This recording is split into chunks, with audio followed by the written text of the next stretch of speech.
ഒരു മിനിറ്റ്. ഇതിലെ വില്ലന്മാരിൽ പലരും കൂടി ഇരിക്കുന്നുണ്ട്. അവർക്കൊക്കെ ഒരു കറുപ്പ് ടിൻറ്റുണ്ട്. അത് യു ക്യാൻ ഗസ്. ഇതില് മറ്റൊരു കാര്യം എന്ന് പറഞ്ഞാൽ ശ്രീ ബാബുവൻ ഇതിൽ ചെയ്യേണ്ടത് ഇപ്പം ചെയ്ത വേഷമല്ലായിരുന്നു, ഒരു ത്രൂ ഔട്ടുള്ളൊരു വേഷമായിരുന്നു. അദ്ദേഹത്തിന് ഡേറ്റിൻ്റെ ഒരു പ്രശ്നം വന്നതുകൊണ്ടാണ് ഒരു തമിഴ് പടത്തിൻ്റെ അല്ലേ ആ പടത്തിൻ്റെ ഒരു ഡേറ്റും നമ്മുടെ പടവും ക്ലാഷ് ആയതുകൊണ്ടായിരുന്നു കേട്ടോ ഇങ്ങനെ ഒരു ക്യാമിയോ റോളിലേക്ക് അദ്ദേഹം പോയത്. അദ്ദേഹത്തിൽ പാർട്ടിസിപ്പേറ്റ് ചെയ്യണം എന്നുള്ളത് ഞങ്ങളുടെ വലിയൊരു ആഗ്രഹമായിരുന്നു. അദ്ദേഹം സംബന്ധിച്ച് വന്നു. അതല്ലായിരുന്നു, അദ്ദേഹത്തിന് കുറച്ചുകൂടി ലെങ്തി ആയിട്ടുള്ളൊരു കഥാപാത്രമാണ് വെച്ചിരുന്നത്. നമ്മൾ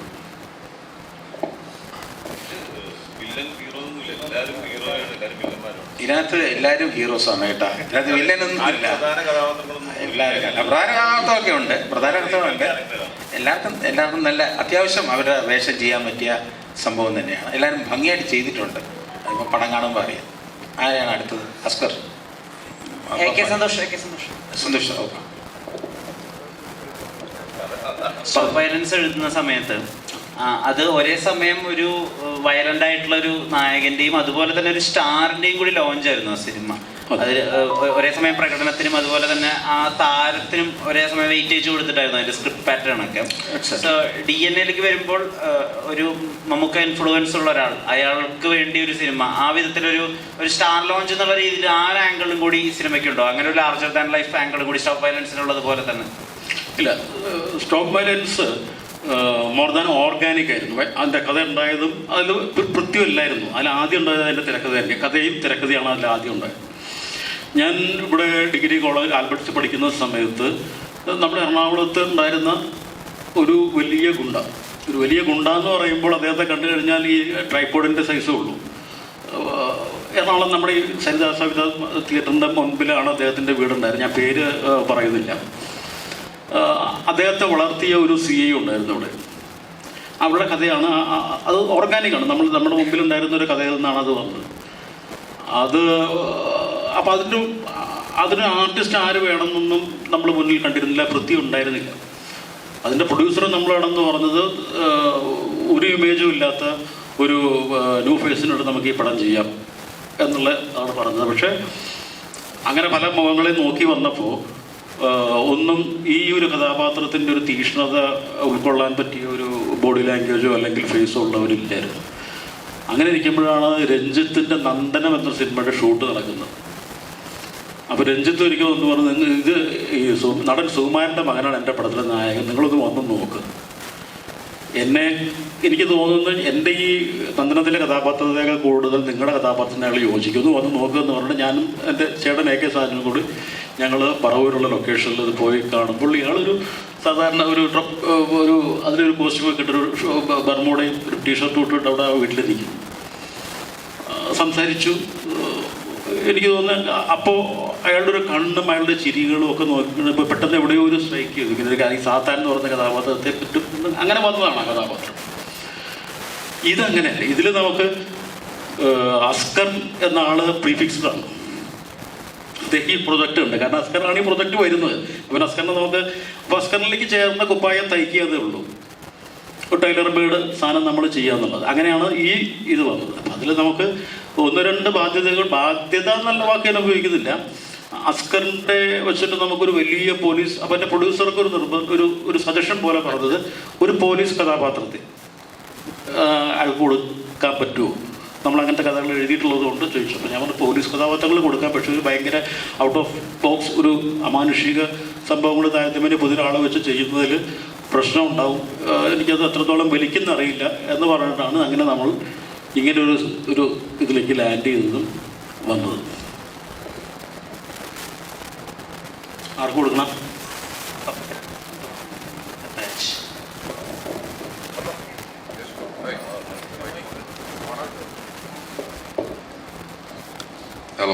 ഹലോ. ഈ അച്ഛനൊക്കെ ചെയ്തു വെച്ചിട്ടുള്ള സിനിമാറ്റിക് മാവുകളിലൊക്കെ ഉള്ള ഭയങ്കര പവർഫുൾ ആയിട്ടുള്ള ക്യാരക്ടർ റോൾസ് ഉണ്ടല്ലോ. ഇപ്പോൾ രാജാവിൻ്റെ മകനിൽ മോഹൻലാൽ ഉള്ളതുപോലെ തന്നെ അവിടെ രതീഷും ഉണ്ടല്ലോ. അപ്പം അങ്ങനത്തെ ഒരു കൈൻഡ് ഓഫ് ക്യാരക്ടർ പലപ്പോഴും നായകനേക്കാൾ മുകളിലാണോ ഇയാളെന്നൊക്കെ തോന്നുന്നത് പോലത്തെ ആ അച്ഛനിൽ നിന്ന് അങ്ങനത്തെ ഇൻസ്പിറേഷൻസ് ഒക്കെ എടുത്തിട്ടാണോ പലപ്പോഴും ഒരു ക്യാരക്ടറിനെ സമീപിക്കുന്നു, അല്ലെങ്കിൽ ഈ ക്യാരക്ടർ എനിക്ക് ഇങ്ങനെ വേണമെന്നൊക്കെ ആഗ്രഹിക്കുന്നത്?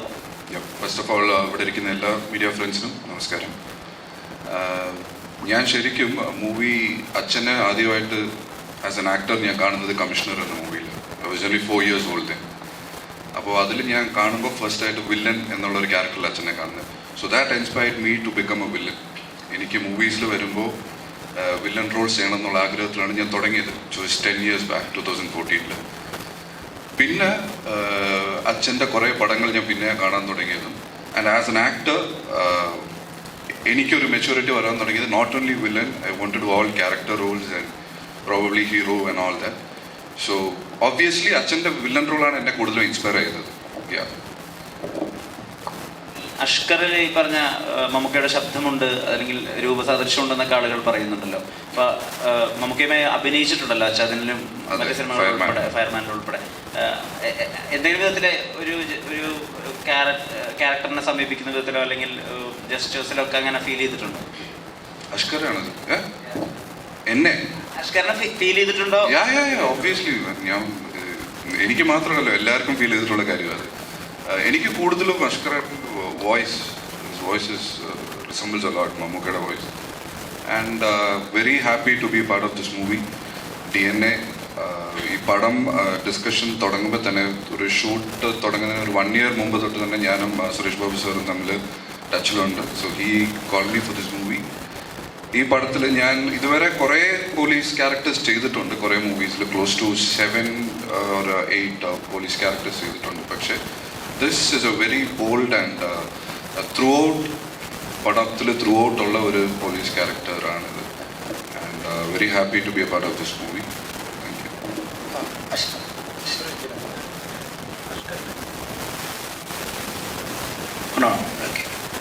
ഇതൊക്കെ കുറേ കമ്പാരിസണൊക്കെ വരും. പക്ഷേ അഷ്കറിനായിട്ടുള്ള സ്റ്റൈലുണ്ട്, പുള്ളിയായിട്ട് ഉള്ളൊരു പെർഫോമൻസ് ഉണ്ട്, ഒരു തനിത്വമുണ്ട്. അത് നിങ്ങൾക്ക് കാണാൻ പറ്റും പടം റിലീസാകുമ്പോൾ. And he will rock in his own style, in his own way. ആരും അതിൻ്റെ ഇതിൽ വരില്ല, കമ്പാരിസണിൽ വരില്ല. അഷ്കർ, ഇപ്പോൾ ഈ സിനിമ ഓണാകുമ്പോൾ തൊട്ട് അഷ്കർ ഉണ്ടല്ലോ. അപ്പോൾ ഇതിൻ്റെ ഒരു ജേണിയും ഇതിൻ്റെ ഒരു ക്യാരക്ടറിൻ്റെ അടക്കം ഇമോഷൻ ട്രാൻസ്ഫോർമേഷൻ ഭയങ്കരമായിട്ട് മനസ്സിലേക്ക് എടുത്തിട്ടുള്ള ആളുകൂടെയാണ്. ശരിക്കും ഒരു ആക്ടർ ഫസ്റ്റ് ഈ പ്രൊജക്റ്റിലേക്ക് വരുമ്പോൾ ഉണ്ടാവുന്ന ഒരു അഡ്വാൻറ്റേജിനെ കുറിച്ച് എങ്ങനെയാണ് മനസ്സിലാക്കിയിട്ടുള്ളത്? അഡ്വാൻറ്റേജ് എന്നോ നമ്മൾ പ്ലാൻ ചെയ്തോ വന്നതല്ല. എനിക്കെൻ്റെ പ്രൊഡ്യൂസർ ഓഫർ ചെയ്തു, ഒരു സിനിമ ഞാൻ ചെയ്തു തരാം, നിനക്ക് എന്തോ അഭിനയിക്കാനൊക്കെ അറിയാമെന്ന് എനിക്ക് തോന്നുന്നു. എൻ്റെ പ്രൊഡ്യൂസർ പറഞ്ഞു. അദ്ദേഹമാണ് എനിക്ക് ഇങ്ങനെ ഒരു ഓഫർ തന്നത്. ആ ഓഫർ തന്നതിൽ ഞാൻ ബാബു സാറ് എന്നെ സപ്പോർട്ട് ചെയ്തു. കാരണം ഞാൻ ബാബു സാറിൻ്റെ ഒരു കുറേ വർഷം മുമ്പ് ഷോർട്ട് ഫിലിം അഭിനയിച്ചിട്ടുണ്ട്. അദ്ദേഹത്തിനോട് കന്യാകുമാരി എക്സ്പ്രസ് എന്ന് പറയുന്ന പടത്തിൽ ഒരു ചെറിയ വേഷം ചെയ്തിട്ടുണ്ട്. അങ്ങനെ ഗൗരവന്തി ഞങ്ങളൊരു ഫാമിലിയാണ്. കാരണം ഞാൻ എൻ്റെ ചേട്ടനോ അച്ഛനോ എൻ്റെ എല്ലാമാണ്. കാരണം ഞാൻ ഈ പ്രൊഡ്യൂസറുടെ അടുത്തുനിന്ന് അദ്ദേഹത്തെ കാണാൻ പോയത്, ഞാൻ ട്രിവാൻഡ്രത്ത് അദ്ദേഹത്തെ കാണാൻ പോയി. അദ്ദേഹത്തോട് ഞാൻ ചോദിച്ചു, സാറേ എനിക്കൊരു സ്ക്രിപ്റ്റ് വേണം, ഒരു പോലീസ് സ്റ്റോറിയാണ്. അപ്പോൾ പറഞ്ഞ് അമ്മനെ അതെന്താണ്, നമുക്ക് സ്ക്രിപ്റ്റ് റെഡിയാക്കാം, നമുക്ക് സ്ക്രിപ്റ്റ് റെഡിയാക്കാം. ഒരു പണി ചെയ്തല്ലോ, നല്ല പ്രൊഡ്യൂസറാണോ, എന്താ സെറ്റപ്പ്, നിന്റെ അങ്ങ് നായകനാക്കിയെന്ന് ചോദിച്ചു. അപ്പോഴേ എൻ്റെ കിളിയൊക്കെ പോയി. എൻ്റെ നായകനാക്കി ഇത്രയും വലിയൊരു ഡയറക്ടർ നമ്മൾ ഇത്ര സ്വപ്നം കണ്ട. കാരണം കോട്ടയം കുഞ്ഞച്ചൻ സിനിമ ഞാൻ വീട്ടിൽ നിന്ന് രഹസ്യമായിട്ട് കണ്ടു പോയതിൻ്റെ അടിയും വഴക്കമൊക്കെ എനിക്ക് പറയാം. അന്ന് എനിക്കറിയത്തില്ലല്ലോ ഇദ്ദേഹം. അന്ന് ആ സമയത്ത് കെ സുരേഷ് ബാബു സാറാണോ അങ്ങനെ അറിയാവുന്നൊരു പക്വത ഇല്ലായിരുന്ന സമയത്ത് പോയി അടിമേടിച്ചാണ്. ആ ഒരു ഡയറക്ടറുടെ പടത്തിൽ ഞാൻ അഭിനയിക്കുന്നു. അതുപോലെ ഉപ്പുകണ്ട ബ്രദേഴ്സ്, കൂടിക്കാഴ്ച എന്നൊക്കെ പറഞ്ഞ സിനിമയിൽ വലിയ ഹീറോ ആയ ബാബു ആൻ്റണി സാറുണ്ട്. അതുപോലെ ഞാൻ ഫസ്റ്റ് റിയാസ് ഖാനെ കണ്ടപ്പോൾ ഞാൻ പറഞ്ഞത്, റിയാസ് ഖാൻ ജലോത്സവത്തിന് ഞാൻ പറഞ്ഞിരുന്നു, ഫസ്റ്റ് കണ്ടപ്പോൾ പറഞ്ഞു അടിച്ച് കയറി വാടാ. എനിക്ക് ഭയങ്കര ഇഷ്ടം. ഞാനൊന്നും പറഞ്ഞില്ല, നുണ പറയല്ലോ കേട്ടോ. ഞാൻ ഫസ്റ്റ് റിയാസ് ഖാനെ കണ്ടപ്പോൾ പറഞ്ഞു, റിയാസ് ഖാൻ ഞാൻ നിങ്ങളുടെ ഭയങ്കര ആരാധന, എനിക്ക് ഭയങ്കര ഇഷ്ടമാണ് കേട്ടോ. പിന്നെ മറ്റേ സംഭവം പാലേട്ട അങ്ങനെ. അപ്പോൾ ഇവരെ ഇത്ര സീനിയർ ആൾക്കാരുടെ കൂടെ അവരുടെ കൂടെ നമുക്ക് വർക്ക് ചെയ്യാൻ പറ്റുമല്ലോ, അത് ദൈവത്തിൻ്റെ ഒരു വലിയൊരു അനുഗ്രഹമാണ്. അതുപോലെ AK സന്തോഷ് സാറിനെ പോലെ ഇത്രയും വലിയൊരു സ്ക്രിപ്റ്റ് റൈറ്റർ, അദ്ദേഹത്തിൻ്റെ കൂടെ വർക്ക് ചെയ്യാൻ പറ്റി. അതുപോലെ നമ്മുടെ നായിക ഹന്നാർ ജി കോശി, പൂമല്ലൊക്കെ അടിച്ചു പൊളിച്ച് വലിയ നായിക. പിന്നെ അതുപോലെ പപ്പൻ എന്നല്ല, പപ്പനെ ഞാൻ ചെറുപ്പത്തിലേ കണ്ടിട്ടുണ്ട്. അപ്പം എനിക്ക് വലിയ പ്രായമുണ്ടെന്ന് പറയരുത്. കാരണം പപ്പൻ അവർ 4 മക്കളാണ്. ഞങ്ങൾ ട്രിവാൻഡ്രത്ത് വെച്ച് ഇവരെ കുഞ്ഞിനെ ഞാൻ കണ്ടിട്ടുണ്ട്. എങ്ങനെയാണെന്ന് അറിയാം, രതീഷ് ചേട്ടൻ്റെ കൂടെ ഞാനൊരു സീരിയൽ അഭിനയിച്ചിട്ടുണ്ട്, വേനൽമഴ എന്ന് പറഞ്ഞ സീരിയൽ. രതീഷ് ചേട്ടൻ വേനൽമഴ, അപ്പം രതീഷ് ചേട്ടൻ്റെ കൂടെ എനിക്ക് അഭിനയിക്കാൻ പറ്റിയിട്ടുണ്ട് സീരിയലിൽ. അപ്പോൾ അദ്ദേഹത്തിൻ്റെ കൂടെ അഭിനയിക്കും. ഞങ്ങൾ ഒരു വർഷം ഞാൻ രതീഷിൻ്റെ ഒരു വീട്ടിലാണ് ഞങ്ങൾ താമസിച്ചത്. എപ്പോഴും വന്ന് എൻ്റെ അടുത്ത് വന്ന് നിൽക്കും, ഞാൻ ഉറങ്ങുമ്പോഴൊക്കെ വന്ന് നിൽക്കും, രതീഷേട്ടൻ വന്ന് നിൽക്കും, എടാ നീ ഉറങ്ങണം, എഴുതിട്ടാ നിന്റെ ഉറങ്ങും കാണാൻ നല്ല രസമുണ്ടെന്ന് പറയുന്നത് അദ്ദേഹത്തിൻ്റെ മോൻ്റെ കൂടെ വർക്ക് ചെയ്യാൻ പറ്റിയ. കാരണം ഇവരേക്ക് ഞങ്ങളെല്ലാവരും ഒരു ഫാമിലിയാണ്. കാരണം ഒരുപാട് കഥകളുണ്ട് നമുക്ക് പറയാം. പിന്നെ ഇതെല്ലാം ഒത്തു വന്നത് നമ്മുടെ പ്രൊഡ്യൂസർ KV അബ്ദുൽ നാസർ സാറാണ്. അദ്ദേഹത്തിന് ഒരുപാട് നന്ദി പറയുന്നുണ്ട്. പിന്നെ നാളെ പടം റിലീസാണ്, അതിൻ്റെ ഒരു നല്ല ടെൻഷനിലാണ്. അല്ല, ഒരുപാടല്ലല്ലോ, 2 പടമാണല്ലോ ഒരുമിച്ച് കിട്ടിയ. IPS കൂടെ വരുന്നുണ്ട് മോനെ. ഒരുപാടല്ല, 3 പടം ഞാൻ ചെയ്തു കഴിഞ്ഞു KV അബ്ദുൽ നാസർ സാറിൻ്റെ പെൻസി പ്രൊഡക്ഷനിൽ. ആ 2 പടത്തിൽ റിയാസിക്കാർ ഇവിടെ ഫൈറ്റ് ചെയ്യാൻ പറ്റി. അടുത്ത പടം വരുന്നുണ്ട്, ഞങ്ങൾ സസ്പെൻസ് ആയിട്ട് വെച്ചേക്കാണ്. ഇവര് ബാബുവിൻ്റെ സാർ അദ്ദേഹത്തിനൂടെ എനിക്ക് ഇതിൽ കോമ്പിനേഷൻ ഞാൻ പറയുന്നില്ല, രഹസ്യം പറയുന്നില്ല, അതൊന്നും നമുക്ക് വെളി റിവീൽ. ഇനി അടുത്ത IPS KV Abdul Nasser sir ചെയ്യുന്നു, സാറ് ഡയറക്റ്റ് ചെയ്യുന്നു. അത് ഒരു സംഭവമാണ്, ഞങ്ങളൊന്നും വിടുന്നില്ല. എല്ലാവരും ഉണ്ട്, എല്ലാവരും ഫാമിലി പോലെ തന്നെയാണ്. ആരും അങ്ങോട്ട് ഇപ്പം നായകനെന്നോ വില്ലെന്നോ ഈ പടത്തിലില്ല. എല്ലാവർക്കും ഈക്വൽ ക്യാരക്ടറാണ്. ഞാൻ നായകനെന്നോ ഒന്നുമില്ല ഈ പടത്തിൽ, എല്ലാവർക്കും ഈക്വൽ ക്യാരക്ടറാണ്. ആ ക്യാരക്ടർ ഉണ്ടാക്കിയത് AK സന്തോഷ് സാറാണ്. അത് ഇത് ചെയ്ത് പിന്നെ രവിചന്ദ്രൻ സാറ് ക്യാമറ മാൻ, അത് വേറെ ലെവലിൽ അദ്ദേഹം ചെയ്തു വെച്ചിട്ടുണ്ട്. ജോൺ കുട്ടി എഡിറ്റർ, അദ്ദേഹം ഇവിടെ ഉണ്ട്, അദ്ദേഹം മാറി നിൽക്കുകയാണ്. നിങ്ങൾക്ക് വിളിക്കാം അദ്ദേഹത്തെ. വലിയ എഡിറ്റർ, ആർട്ട്, അതുപോലെ ഒരുപാട് എല്ലാവരും കഷ്ടപ്പെട്ടൊരു വലിയ പടമാണ്. കാരണം 100 ഡേയ്സോളം ഞങ്ങൾ ഷൂട്ടിങ് പോയി. കാരണം ഈ 4 വർഷത്തോളം ഞങ്ങൾ ഈ ഫിലിമിൻ്റെ പുറകെ തന്നെയായിരുന്നു. DNA എന്ന് പറഞ്ഞ പടത്തിൻ്റെ പുറകെയായിരുന്നു. ഓരോ ക്യാരക്ടേഴ്സും ഞാൻ സംസാരിക്കുമ്പോഴും AK സന്തോഷ് സാറ് പറയുമ്പോഴും നമ്മൾ ഓരോ ക്യാരക്ടേഴ്സ് പറയും ഇങ്ങനെ ചെയ്യാം എന്ന്. റായലക്ഷ്മി ഈ പടത്തിൽ വന്നപ്പോഴും ഞാൻ സാറ് പറയുമ്പോൾ ഞാൻ സജസ്റ്റ് ചെയ്തിരുന്നു, സാറേ നമുക്ക് റായലക്ഷ്മി സാറ് പറയുമ്പോൾ ഓരോ ക്യാരക്ടർ അത് എല്ലാം സപ്പോർട്ട് ചെയ്ത് ഞങ്ങളുടെ പ്രൊഡ്യൂസറാണ്. അപ്പോൾ വളരെ സന്തോഷമുള്ളൊരു നിമിഷമാണ്. അപ്പോൾ നാളെ DNA റിലീസാണ്. നിങ്ങളുടെ എല്ലാവരുടെയും സപ്പോർട്ട് വേണം. ഞങ്ങളെപ്പോഴും പുതുമുഖെന്ന് പറയില്ല, എന്നെപ്പോഴും ഞാനൊരു പുതുമുഖാണെന്ന് പറയാം.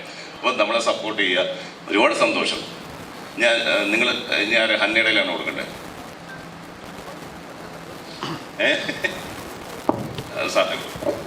വേറൊരു ഭാഗ്യം എനിക്ക് കിട്ടിയിട്ടുണ്ട്. മമ്മൂക്ക എൻ്റെ പടത്തിൽ അഭിനയിച്ചു. മമ്മൂക്കയുടെ സഹോദരൻ ഇബ്രാഹിം കുട്ടി എൻ്റെ പടത്തിൽ അഭിനയിച്ചു. അദ്ദേഹത്തിൻ്റെ അനിയൻ സക്രിയ അദ്ദേഹം എൻ്റെ പടത്തിൽ അഭിനയിച്ചു. അത് അച്ചു അഭിനയിച്ചു. അപ്പോൾ അച്ചു അസ്കർ സൗദാൻ, അവർ 4 പേരും അഭിനയിച്ചു. വേറൊരു ഭാഗ്യം എനിക്ക് മുമ്പ് കിട്ടിയിട്ടുണ്ട്. നസീർ സാർ അഭിനയിച്ചു, ഷാനവാസ് അഭിനയിച്ചു, ഷാനവാസിൻ്റെ മകനും എൻ്റെ പടത്തിൽ അഭിനയിച്ചു. അതൊരു വലിയ ഭാഗ്യമല്ലേ. ഏതായാലും ഹന്നയുടെ ഞാൻ കൊടുക്കാം, ഹന്നയെ കൊടുക്കാം. ചോദ്യം നിർബന്ധിച്ച് ചോദിച്ചോളൂ. രണ്ടുപേരോട് ചോദിക്കാനുണ്ട്, ഗൗരി നന്ദയോടും ഹന്നയോടും ചോദിക്കാനുണ്ട്. ഈ സിനിമയിലെ ലേഡി ക്യാരക്ടേഴ്സിന്റെ ഇമ്പോർട്ടൻസിനെ കുറിച്ച് ഒന്ന് പറയാമോ? അത് മാത്രമല്ല, നിങ്ങൾ 2 പേരിൽ ഏതെങ്കിലും ഒരാളാണോ ഈ സിനിമയിലെ വില്ലത്തി? ഓക്കെ, അതായത് ഈ സിനിമയിൽ ഇപ്പൊ പോസ്റ്റർ കാണുമ്പോൾ അറിയാം, നമുക്ക് പോസ്റ്ററിൽ കുറെ കഥാപാത്രങ്ങളുണ്ട്. അല്ലാണ്ടും സിനിമയുടെ കാസ്റ്റ് നോക്കുവാണെങ്കിൽ അറിയാം, ഈച്ച് ആൻഡ് എവറി ക്യാരക്ടർ, അതായത് എല്ലാം നോൺ ആർട്ടിസ്റ്റുകളാണ് ചെയ്തിരിക്കുന്നത്. അതായത് ന്യൂബി ആയിട്ടുള്ള ഫ്രഷ് ഫേസസ് വളരെ കുറവാണ്. സുരേഷ് സാറിന് ഒത്തിരി കോൺടാക്ട്സ് ഉണ്ട്. അപ്പം ആരെ വിളിച്ചാലും they are all willing to act in his movie. കാരണം അത്ര ഫ്രണ്ട്ലി ഒരു ഡയറക്ടറാണ്. നമുക്ക് വീണ്ടും നമുക്ക് അഭിനയിക്കാൻ തോന്നും. അതുകൊണ്ട് തന്നെ സാറ് നേരത്തെ ചെയ്ത മൂവീസിലെ ആക്ടേഴ്സിനെ ഒരു സീനാണെങ്കിലും അല്ലെങ്കിൽ ഒരു ചെറിയൊരു 1 ഷോട്ടിനാണെങ്കിലും വിളിച്ചാൽ പോലും എല്ലാവരും ഹാപ്പി ആയിട്ട് ഈ മൂവിയിൽ വരും. സോ ഇപ്പൊ ഈ ചോദ്യം ഞാനാണോ, ഗൗരിയാണോ, അഷ്കറാണോ, റിയാസ് ഖാനാണോ, അല്ലെങ്കിൽ ബാബു സാറാണോ, ആരാണെങ്കിലും I won't tell, no one can tell also. Because ഈ പ്രോജക്റ്റിന്റെ ട്രീറ്റ്മെന്റ് സുരേഷ് സാറും AK സാറും ട്രീറ്റ് ചെയ്തിരിക്കുന്ന രീതി, it's in a way that നമുക്ക് എല്ലാവരെയും സസ്പെക്റ്റ് ആയിട്ട് തോന്നും. ആദ്യം കാണുമ്പോൾ തോന്നും റായലക്ഷ്മിയാണ് സസ്പെക്ട് എന്ന്, പിന്നെ തോന്നും അഷ്കറാണ്, പിന്നെ റിയാസ് ഖാനാണ്, പിന്നെ ഞാനാന്ന് തോന്നും, ഗൗരിയാന്ന് തോന്നും, ബാബു സാറാന്ന് തോന്നും, പപ്പ തോന്നും. എല്ലാവരെയും നമുക്ക് സസ്പെക്റ്റ് ആയിട്ട് തോന്നും. ആരാണ്? അപ്പൊ നമ്മള് ആക്ച്വലി സുരേഷ്, അതെ, സാറാണ് മെയിൻ വില്ലൻ. ആക്ച്വലി ഷൂട്ടിംഗ് സെറ്റിലെ കോമഡി എന്ന് പറഞ്ഞാൽ ഞാൻ സാറിനോട് എന്നും ചെന്ന് ചോദിക്കും, സാർ സത്യം പറഞ്ഞാൽ ഞാൻ ആരോടും പറയത്തില്ല, എൻ്റെ അടുത്ത് പറ, ആരാണ്, ഞാനാണോ അല്ലെങ്കിൽ അഷ്കറാണോ അല്ലെങ്കിൽ റായജിയാണോ, ആരാണ് ഒന്ന് പറഞ്ഞാ. ഇപ്പൊ സാറ് വേറെ ആളുടെ പേര് പറഞ്ഞു തരും, ഞാൻ വിചാരിക്കും അതാണ്. കുറച്ച് കഴിയുമ്പോൾ എനിക്ക് മനസ്സിലാകും അതല്ല, പിന്നെ ആരാണ്. I mean it is A process. അവസാനം എനിക്കൊരു ഡൗട്ടായിരുന്നു, ഞാനാണോ അഷ്കറാണോ സാറ് തന്നെയാണോ, എല്ലാം ഡൗട്ടായിരുന്നു. സോ അങ്ങനെയാണ് ഇതിന്റെ ട്രീറ്റ്മെന്റ് പോയിരിക്കുന്നത്. So I am very happy because അങ്ങനൊരു പ്ലോട്ട് കൊണ്ടുപോയിരിക്കുന്നത് കൊണ്ട് ഓഡിയൻസിന് അത് എൻഗേജിങ് ആയിരിക്കും. അതാണ് ഈ പ്രോജക്റ്റിന്റെ ഒരു ഹുക്ക് എന്ന് പറയുന്നത്. So let's see. നാളെ റിലീസാവാണ് അല്ല, എല്ലാവരും പോയി കണ്ടിട്ട് അഭിപ്രായം പറയാം. എന്നിട്ട് യു ഷുഡ് ടെൽ ഞാനാണോ ഗൗരിയാണോ അഷ്കറാണോ അതോ AK സാറാണോ വില്ലൻ കേട്ടോ. എന്തോ ഓക്കെ അത് ബാക്കി അഷ്കർ പറയും. നമ്മുടെ സിനിമ ഡീറ്റെയിൽസ് പറഞ്ഞോ. ഗൗരി നദിയാണ്ടോ വില്ലൻ. അതുപോലെ നമ്മുടെ മ്യൂസിക് ചെയ്തിരിക്കുന്ന ഷസാറാണ്. അതുപോലെ നമ്മുടെ സുകന്യ മാഡം ആണ് ഇതിൽ ഒരു പാട്ടിൻ്റെ ലിറിക്സ് എഴുതിയിരിക്കുന്നത്. സുകന്യ അറിയാലോ, അവർ നമ്മുടെ പടത്തിൽ നമ്മുടെ മലയാള സിനിമയിലും എല്ലായിടത്തും നല്ലൊരു ആർട്ടിസ്റ്റാണ്. സുകന്യ മാഡത്തിൻ്റെ ഒരു സ്ക്രിപ്റ്റ് റൈറ്റർ അല്ല സോറി ലിറിക്സ്. ഞാനും എന്നെയും കൂടെ ഡാൻസൊക്കെ കളിക്കുന്നുണ്ട് സോങ്ങിൽ. വളരെ എല്ലാവരും നല്ല നല്ല ടെക്നീഷ്യൻസാരാണ്. ഞാൻ സാറിൻ്റെ കൊടുക്കാം. ഇതിനകത്ത് എഡിറ്റിംഗ് ഒരു വളരെ ഇമ്പോർട്ടൻറ്റ് തിങ്ങാണ്. അത് പടം കാണുമ്പോൾ അറിയാം. കാരണം ഇതൊരു മൊത്തം എടുത്തിട്ട് വീണ്ടും ഒരു സിനിമ നമ്മൾ എഡിറ്റിങ്ങിൽ ഉണ്ടാക്കി ഈ പടം. അതുകൊണ്ട് ജോൺ കുട്ടി വളരെ വളരെ ഹാർഡ് വർക്ക് ചെയ്തു. അല്ല re recording extraordinary re recording ആണ് പ്രകാശ് അലക്സ് അദ്ദേഹം ചെയ്തു. അനീഷ് പെരുമ്പിലാവ് പ്രാന്തി പിടിച്ചു പുള്ളിക്ക് അത്രയും ഈ വർക്ക് ചെയ്തിട്ട്. കാരണം അത്രയും ബുദ്ധിമുട്ടി. അനിൽ മേടയിൽ എൻ്റെ ബ്രദർ പോലെയുള്ളതാണ് പുള്ളി, ഒരു അസോസിയേറ്റ് ഡയറക്ടർ. ബാക്കി എല്ലാം നല്ല ടെക്നീഷ്യൻസാണ് വർക്ക് ചെയ്തത്. നാഗരാജൻ, കോസ്റ്റ്യൂമർ നാഗരാജൻ വർഷങ്ങളോളം എനിക്ക് തോന്നുന്നത് എൻ്റെ ഒത്തിരി പടങ്ങൾ 10-30 വർഷമായിട്ടുള്ള ബന്ധവും കാര്യമുണ്ട്. അദ്ദേഹമാണ് കോസ്റ്റ്യൂമർ. എല്ലാം നല്ല ഹൈ ടെക്നീഷ്യൻസ് നമുക്ക് ഇതിനകത്ത് കിട്ടിയെന്നുള്ളൊരു ഭാഗ്യമാണ്. ഗൗരിയുടെ കൊടുക്കാം. ഗൗരി നന്ദ. ഹായ്, നമസ്കാരം എല്ലാവർക്കും. അയ്യപ്പനും കോശി എന്നുള്ള സിനിമയിലെ അഭിനയത്തിന് ബെസ്റ്റ് ക്യാരക്ടർ ആർട്ടിസ്റ്റിനുള്ള സ്റ്റേറ്റ് അവാർഡ് കിട്ടിയതാണ്. എനിക്ക് സ്റ്റേറ്റ് അവാർഡ് കിട്ടിയില്ല, ഫിലിം ഫെയറും സൈമയാണ് കിട്ടിയത്. അതിൽ സ്റ്റേറ്റ് അവാർഡ് കിട്ടിയത് എനിക്ക് വോയിസ് ചെയ്ത കുട്ടിക്കാണ്, റിയയ്ക്ക്. പിന്നെ സിനിമയ്ക്ക് കിട്ടിയിരുന്നു. സിനിമയ്ക്ക് നാഷണൽ അവാർഡ് വരെ കിട്ടിയിരുന്നു. ഈ സിനിമയിലെ കഥാപാത്രത്തെ കുറിച്ചൊന്ന് പറയാമോ? ഇതിലെ ക്യാരക്ടർ ഒരു പോലീസ് ഓഫീസർ ക്യാരക്ടറാണ്. ഏറ്റവും കൂടുതൽ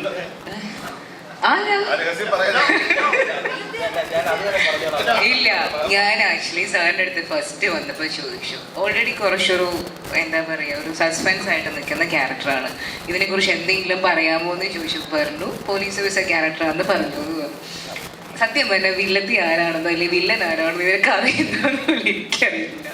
കാരണം സന്തോഷേട്ടൻ പോലും ഈ പറഞ്ഞ പോലെ കുറച്ച് കാര്യങ്ങളാണ് പറഞ്ഞേക്കുന്നത്. ഈവൻ സാറിൻ്റെ പുറകെ നടന്നിട്ടുണ്ട്.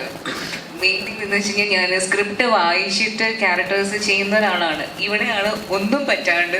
കാരണം എന്ന് വെച്ച് കഴിഞ്ഞാൽ സാറിൻ്റെ മുകിൽ കൂടിയാണ് ഹീറോയിനായിട്ട് ഞാൻ തുടങ്ങുന്നത്. അതിൽ ആൻറ്റി ഹീറോ ആണ് ഇരിക്കുന്നത്, അതിലുണ്ടായിരുന്നൊരു വില്ലനാണ് അവിടെ ഇരിക്കുന്നത് നായകനായിട്ട്.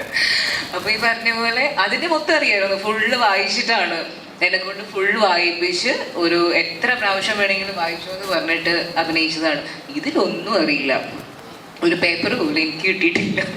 അതുകൊണ്ട് ഈ പറഞ്ഞ പോലെ സ്റ്റോറിയുടെ കാര്യത്തിൽ ഇപ്പോൾ ഇവിടെ ഇരുന്ന് പറഞ്ഞ എല്ലാവരും ശരിക്കും പറഞ്ഞത് ആർക്കും ഇതിൻ്റെ ഫുൾ സ്റ്റോറി അറിയില്ല. ഇവരുടെ ക്യാരക്ടേഴ്സ് എന്തൊക്കെ ചെയ്യുന്നു, കഥയിൽ എങ്ങനെ വരുന്നു എന്ന് പോലും എനിക്ക് തോന്നുന്നു മിക്ക ആൾക്കാർക്കും അറിയാൻ പറ്റില്ല. നാളെ തിയേറ്ററിൽ കാണുമ്പോഴായിരിക്കും നമ്മൾ ഇതൊക്കെയാണല്ലേ ചെയ്തത്. ചെയ്ത പോർഷൻസ് അറിയാം, പക്ഷെ എങ്ങനെ എവിടെയൊക്കെ വരുന്നു, എന്തൊക്കെ ഇവർ ചെയ്യുന്നു, കഥയിൽ എന്തൊക്കെയാണ് ഇവരുടെ പാട്ടെന്നുള്ളത് നാളെ അറിയാൻ പറ്റും. സുരേഷ് ബാബു സാർ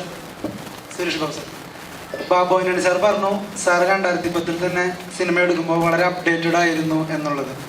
1980 മുതൽ ഓരോ ദശാബ്ദത്തിലും സിനിമ ചെയ്തിട്ടുള്ള ആളാണ് സാറ്. മലയാള സിനിമയുടെ ഈ ഒരു ദശാബ്ദത്തെ സാർ എങ്ങനെയാണ് നോക്കിക്കാണുന്നത്? ഇപ്പോൾ വേറൊരു വെറൈറ്റി പോയിക്കൊണ്ടിരിക്കുകയാണ്.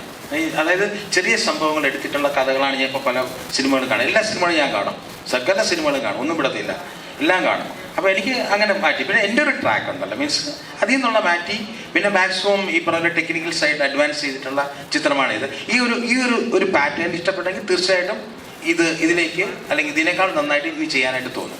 ഇപ്പോൾ എല്ലാ പടങ്ങളും ഹിറ്റല്ലേ, മിക്ക പടങ്ങളും ഹിറ്റല്ലേ, എല്ലാം അതിൻ്റെ വെറൈറ്റി ഓരോരുത്തരെ അവരെ ബുദ്ധിയിൽ ഉദിച്ച കാര്യങ്ങൾ നല്ലത്. എൻ്റെ ഒരു വേ ഓഫ് സ്റ്റൈല് വേറെയാണ്. അത് സക്സസ് ആകുവാണെങ്കിൽ തീർച്ചയായിട്ടും നമ്മൾ വീണ്ടും നമ്മളത് ചെയ്യാനായിട്ട് നിൽക്കും.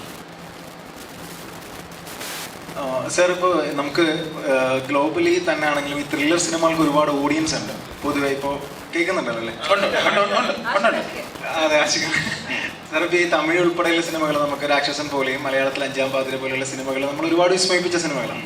സോ അതിനപ്പുറത്തേക്ക് ഒരു ത്രില്ലർ സിനിമ നമ്മൾ എടുക്കുമ്പോൾ, ഇപ്പോൾ പ്രത്യേകിച്ച് സന്തോഷ് സാർ നമ്മുടെ ഒപ്പം ഉണ്ട്, ഈ ഒരു ത്രില്ലർ സിനിമകൾ എടുക്കുമ്പോൾ സാറിന്റെ എഴുത്ത് വഴികളിൽ ഇത്തരം സിനിമകൾ എപ്പോഴെങ്കിലും അല്ലെങ്കിൽ ഇതിനെ കവച്ചു വെക്കുന്ന രീതിയിലുള്ള ഒരു എഴുത്തിലേക്ക് പോയാൽ മാത്രമാണ് ഇനി നമ്മൾ ഫേസ് ചെയ്യാനിരിക്കുന്ന ഒരു നിരൂപക വൃന്ദം ഉണ്ടല്ലോ, സോ അതിനെ ട്രീറ്റ് ചെയ്യുകയും സീറ്റിംഗ് എഡ്ജ് ത്രില്ലറിലേക്ക് സിനിമയെ കൊണ്ടുവരാൻ സാർ അത്തരം റെഫറൻസുകൾ എടുത്തിട്ടുണ്ടായിരുന്നു.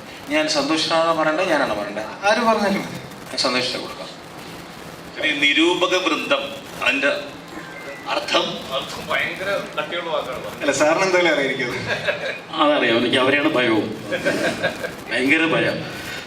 ഞാനതാണെങ്കിലും ഒന്നും മിണ്ടാതിരിക്കുന്നത്. കാരണം നമ്മൾ എന്തൊക്കെ അവകാശപ്പെട്ടാലും നമ്മൾ എന്തൊക്കെ കഷ്ടപ്പെട്ടാലും, ഇപ്പോൾ നമ്മുടെ കഷ്ടപ്പാടിൻ്റെ എല്ലാം ഉണ്ട്, കഷ്ടപ്പാടൊക്കെ അതൊന്നും കാണികൾക്ക് അറിയേണ്ട കാര്യം ശരിയല്ലേ? അവർ തിയേറ്ററിനകത്ത് കയറി അവർ ഏത് ജോണറിലെ സിനിമയാണ് കാണാൻ വന്നിരിക്കുന്നത്, ത്രില്ലറാണോ, ഫാമിലിയാണോ, ലവ് സ്റ്റോറിയാണോ, അതോ സെക്സ് മൂവിയാണോ, എന്താ ഇവിടെ വാട്ട് എവർ ഇറ്റ് ഈസ്, ആ സാധനം അവർക്ക് കൊടുത്ത കാശിന് മുതലായാൽ മാത്രമേ അവർ അംഗീകരിക്കുകയുള്ളൂ. അല്ലെങ്കിൽ ഇപ്പോൾ പഴയ പോലെ പണ്ട് എനിക്കൊരു കത്ത് എഴുതി 2 ആഴ്ച കഴിഞ്ഞിട്ട് അത് പ്രസിദ്ധീകരിച്ച് വന്നത്, ഇപ്പം അങ്ങനെയല്ല, അപ്പാപ്പം കിട്ടും ഇല്ലേ?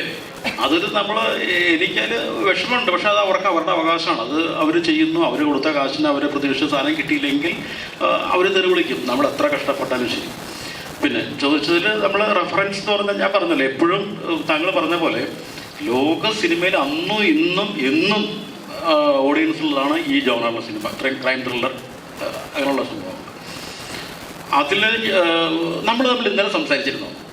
ഇല്ല, നമ്മൾ കണ്ടിട്ടുണ്ടായിരുന്നു. ഒരു ചോദ്യം ഞാൻ നല്ല ഉത്തരം പറഞ്ഞിരുന്നു. അപ്പോൾ ഇത് എന്നും ഈ മനുഷ്യനുണ്ടായ കാലം മുതൽ ആദോ അവയും കേനൻ്റെ ആബേൽ ഇവിടെ ക്രൈം നടന്നു, ബ്രദറെ വെട്ടിക്കൊന്ന് ക്രൈം നടന്നു. അപ്പോൾ ക്രൈം എന്നാണ് ഈ ലോകം ഉണ്ടായിരിക്കുന്നത്. അപ്പോൾ ക്രൈം ആൻഡ് പണിഷ്മെൻ്റ് എപ്പോഴും നമ്മൾ പറയുന്ന രീതി പോലെയാണ്.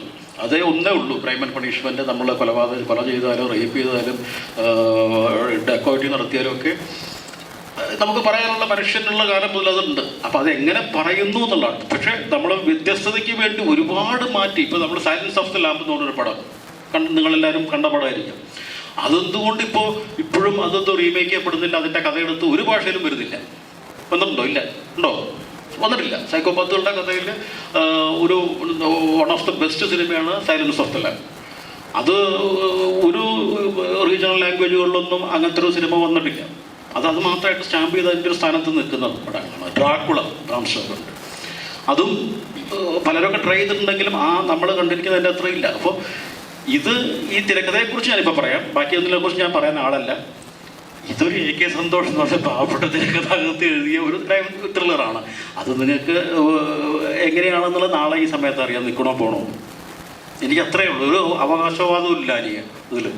നമ്മൾ എന്തൊക്കെ ചെയ്താലും എത്ര ഭീകരമാണെന്ന് പറഞ്ഞാലും ആ ജനം 2 മണിക്കൂർ കൊണ്ട് വിധി എഴുതിയിട്ട് വീട്ടിലോട്ട് പോകും. പറ്റുമെങ്കിൽ അമ്മയ്ക്കും മുത്തിക്കും വിളിക്കുകയും ചെയ്യും. പണ്ടതില്ലായിരുന്നു, ഇപ്പം അതുണ്ട്. ആ ഒരു ഭയം എനിക്കുണ്ട്. ഇല്ലാന്ന് ഞാൻ പറയുന്നില്ല, അത് എല്ലാവർക്കും ഉണ്ടാവുകയും വേണം. കാരണം അവർ നിസ്സാരരല്ല നിങ്ങൾ, ആ വിശ്വാസം എനിക്കുണ്ട്. പക്ഷെ അതുകൊണ്ട് നമുക്ക് മുന്നിൽ വരുന്നൊരു പടം ആ ഭയം കൊണ്ട് ചെയ്യാതിരിക്കാനും പറ്റില്ല, നമുക്കും ജീവിക്കണം. അപ്പോൾ അത് പിന്നെ എനിക്കിപ്പോൾ ഇവിടെ ഇരുന്നുകൊണ്ട് ഈ പ്രേക്ഷകരോടും നിങ്ങളോടും പറയാനുള്ളത്, തല്ലിക്കൊന്നുകളായിരുന്നു മാത്രമേ ഉള്ളൂ. അതൊരു കാരണം ഇതിനൊന്നും നമുക്കൊന്നും മാറ്റം, അങ്ങനെ ചെയ്യുന്നു ഇങ്ങനെ ചെയ്യുന്നു നിയമപരമായ നിയമം കൊണ്ടൊന്നും ഈ റിവ്യൂസിനെയോ അല്ലെങ്കിൽ കമൻസിനൊന്നും നമുക്ക് സ്റ്റോപ്പ് ചെയ്യാൻ പറ്റില്ലല്ലോ. ഇല്ല, ഒരിക്കലും പറ്റില്ല. കാരണം ഞാൻ പറയുന്നത് എന്താണെന്നറിയോ, ഈ സിനിമ പണ്ട് ഒരു മലയാള സിനിമ എന്ന് പറയുന്നത് നമുക്ക് വളരെ കുറവുണ്ടായിരുന്നു. ഇപ്പം അങ്ങനെയല്ല. മലയാള സിനിമയല്ല, തമിഴ്, തെലുങ്ക്, ഹിന്ദി, കന്നഡ, അതോ ഫോറിൻ ലാംഗ്വേജ്, ലാറ്റിൻ അമേരിക്കൻ സിനിമകൾ ചോയ്സ് എന്ന് പറഞ്ഞാൽ നമ്മുടെ മുമ്പിൽ ഇഷ്ടം പോലെയാണ്. അപ്പം അവരുടെ ഫെസിലിറ്റി ഒന്നും ഇല്ലാണ്ട് നമ്മൾ സിനിമ ഉണ്ടാകും. അപ്പോൾ ഇവർ കമ്പയർ ചെയ്യുന്ന എപ്പോഴും അത്ര സിനിമകളോടായിരിക്കാം. അവരെ കുറ്റം പറയില്ല. അവരുടെ യങ് ബ്രെയിനാണ്, യങ് മൈൻഡാണ്, അവർ റോബസ്റ്റാണ്. അപ്പോൾ അവരുടെ മുമ്പിൽ നമ്മൾ കൊണ്ടുവന്ന് വയ്ക്കും, നമ്മളാൽ കഴിയുന്നത് കൊണ്ടുവന്ന് വയ്ക്കുക.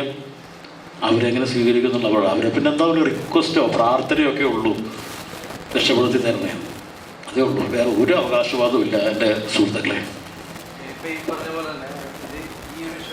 എന്നോട് ഈ വിഷയമായിട്ട് ബന്ധപ്പെട്ടല്ല, നമ്മളിപ്പോൾ ഈ തിരക്കഥ മുഴുവനായിട്ട് ആക്ടേഴ്സിനെ വായിക്കില്ല അല്ലെങ്കിൽ അവർക്ക് കൊടുത്തില്ല എന്ന് പറയുമ്പോൾ കേൾക്കാനും ഒരു ഇപ്പം തിരക്കഥ മുഴുവനായിട്ട് ആക്ടേഴ്സിന് കൊടുത്തില്ല, അപ്പം അവർക്ക് കഥ മുഴുവനായിട്ട് അറിയില്ല എന്ന് പറയുമ്പോൾ അത് കേൾക്കാനൊക്കെ നമുക്ക് നല്ല സുഖം ഉണ്ടാവും. പക്ഷേ ഇത് പ്രാക്ടിക്കലി ഒരു ചെയ്തെടുക്കാനായിട്ട് ഇപ്പം അവരെ സംബന്ധിച്ചിടത്തോളം ഏത് സാഹചര്യത്തിൽ എന്ത് ഇമോഷൻസ് വരണം, അല്ലെങ്കിൽ എങ്ങനെ ബിഹേവ് ചെയ്യണം? നമ്മൾ ഡമ്മി കൊടുക്കും, സിറ്റുവേഷൻ, ഡമ്മി സിറ്റുവേഷൻ.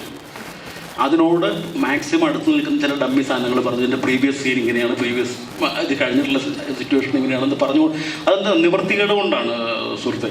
ചില സമയത്ത് നമ്മൾ അവർ ചിലപ്പോൾ ഇത് 120ഓളം ക്രൂ മെമ്പേഴ്സ് ഉള്ള ഒരു ലൊക്കേഷനാണ്, ഒരു ഷൂട്ടിംഗ് ലൊക്കേഷൻ എന്ന് പറഞ്ഞായിരിക്കുമല്ലോ. അപ്പോൾ ഇതിൽ എപ്പോഴും ഇതിൻ്റെ ഒരു വൈറ്റൽ പോയിന്റ് ഉണ്ടാവും. അത് നമ്മൾ അത്രയും ആ ചെയ്യുന്ന ആർട്ടിസ്റ്റിനോട് മാത്രമേ അത് പറയാൻ പറ്റുള്ളൂ. ഇപ്പോൾ ഇതിൻ്റെ സ്റ്റാർ കാസ്റ്റിംഗ് നടക്കുന്ന സമയത്ത് എനിക്കെപ്പോഴും ഒരു ചെറിയ റോൾ ചെയ്യുന്ന ഒരാളാണെങ്കിൽ പോലും ഈ ഒരു സിനിമയുടെ മുഴുവൻ കഥ വിത്ത് ഷോട്ട് പോലെ പറഞ്ഞു കൊടുക്കുക എന്നുള്ളത് എൻ്റെ ഒരു രീതിയാണ്. പലപ്പോഴും എന്നോട് ഡയറക്ടർ വഴക്ക് പറഞ്ഞിട്ടുണ്ട്, ഇതുകൊണ്ട് ഇങ്ങനെ പറയില്ലേ, ഇങ്ങനെ പറയേണ്ട കാര്യമില്ല. അപ്പോൾ എനിക്ക് ആവശ്യം അവരുടെ ഔട്ട്പുട്ട് നമുക്ക് കിട്ടുക, അവരെ ഇത് മനസ്സിലാക്കുക എന്നുള്ളതാണ്. പക്ഷെ ഇത്തരം സിനിമകളിൽ നമുക്ക് ചില കാര്യങ്ങൾ അറിഞ്ഞോ അറിയാതോ അവരുടെ വായിന്നത് പോയി അറിയാലോ. ഇത് പുറത്ത് പോയി ഇതിൻ്റെ ഒരു വേറൊരു ഇതിൻ്റെ സസ്പെൻസ് എന്ന് പറഞ്ഞ സാധനം, സസ്പെൻസ് എന്ന് പറഞ്ഞൊരു പടം നാളെ ഈ നേരത്തെ പൊളിയും. സിനിമ റിലീസ് ചെയ്ത് 2ാമത്തെ മണി ക്ലൈമാക്സ് കഴിഞ്ഞ് അത് പൊളിഞ്ഞു. പക്ഷെ അപ്പോൾ ഒരു മൊമെൻ്ററി സസ്പെൻസ്, വീണ്ടും അത് കാണാനുള്ള ആ സസ്പെൻസ് എന്താണ് എന്ന് കാണാനുള്ള ഒരു ആഗ്രഹമുള്ള സസ്പെൻസ് ചിത്രങ്ങളുടെ വിജയം ഇപ്പോഴും നമ്മൾ CBI ഡയറിയൊക്കെ ഇപ്പോൾ ഫസ്റ്റ് നമ്മൾ കണ്ടുകൊണ്ടിരിക്കുന്നത് എന്തുകൊണ്ടാണ്? നമുക്കറിയാം, എല്ലാവർക്കും അറിയാം അത് ആരാണ് അത് കൊന്നതെന്നുള്ളത്, അല്ലേ? അപ്പോൾ അത് ഇപ്പോൾ സുഹൃത്ത് ചോദിച്ചത് കറക്റ്റാണ്. ആർട്ടിസ്റ്റിൽ നിന്ന് ഔട്ട്പുട്ട് കിട്ടുമെന്ന് ചോദിച്ചാൽ നമുക്ക് വേറെ നിവൃത്തിയില്ല ചെയ്യാൻ. അപ്പോൾ ഇവരോട് ചില ഡമ്മി കാര്യങ്ങൾ പറയും, നീയാണ് ആരാണ്. ചില സമയത്ത് നമ്മൾ മിസ്ഗൈഡ് ചെയ്യും ഇവരെ, നീയാണ് വില്ലത്തി അല്ലെങ്കിൽ നീയാണ് വില്ലൻ കണ്ടത്, ആരോട് പറയരുത്. അയാൾ അതനുസരിച്ച് ഭയങ്കരമായിട്ട് പെർഫോം ചെയ്യും.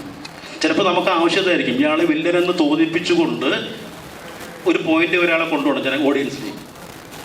ഇപ്പം നീ എല്ലാ വില്ലൻ കൊണ്ട് നീ വില്ലനെ പോലെ അഭിനയിക്കാൻ പറഞ്ഞു കൊടുത്താൽ അയാൾ ചെയ്യില്ല, അയാൾ ചെയ്യുന്നത് മെക്കാനിക്കലായിരിക്കും.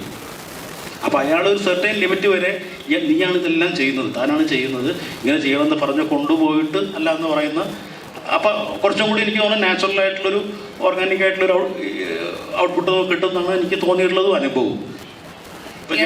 ഞാൻ സംസാരിച്ചോട്ടെ ഇപ്പോൾ സാറ് പറഞ്ഞ കാര്യത്തിൽ അതിനകത്ത് ഒരു കാര്യം കൂടെ പറയാം. ഇപ്പോൾ നമ്മളൊരു സീൻ എടുക്കുമ്പോൾ ബ്ലാങ്ക് ആയിട്ട് വിടുകയല്ല, അവരോട് ആ സീൻ എടുക്കുമ്പോൾ ആ സീനിൽ ചെയ്യേണ്ട എല്ലാ ഡീറ്റെയിൽസും നമ്മൾ പറഞ്ഞു കൊടുക്കും. ഇതാണ് നിങ്ങളുടെ കയ്യിൽ നിന്ന് എക്സ്പെക്ട് ചെയ്യേണ്ടത്, അതാണ് നമ്മുടെ ആവശ്യം, ഔട്ട്പുട്ട് വേണ്ടത് ഡീറ്റെയിൽ പറഞ്ഞു കൊടുക്കും. അപ്പോൾ അവരൊരു കൺഫ്യൂഷൻ ഉണ്ടാകത്തില്ല. ഈ സീനിൽ ഇത് ചെയ്യണം എന്നാൽ തന്നെ എല്ലാവരും നല്ല നല്ല ആർട്ടിസ്റ്റുകളാണ്, ആ സമയത്ത് പറഞ്ഞാൽ മതി.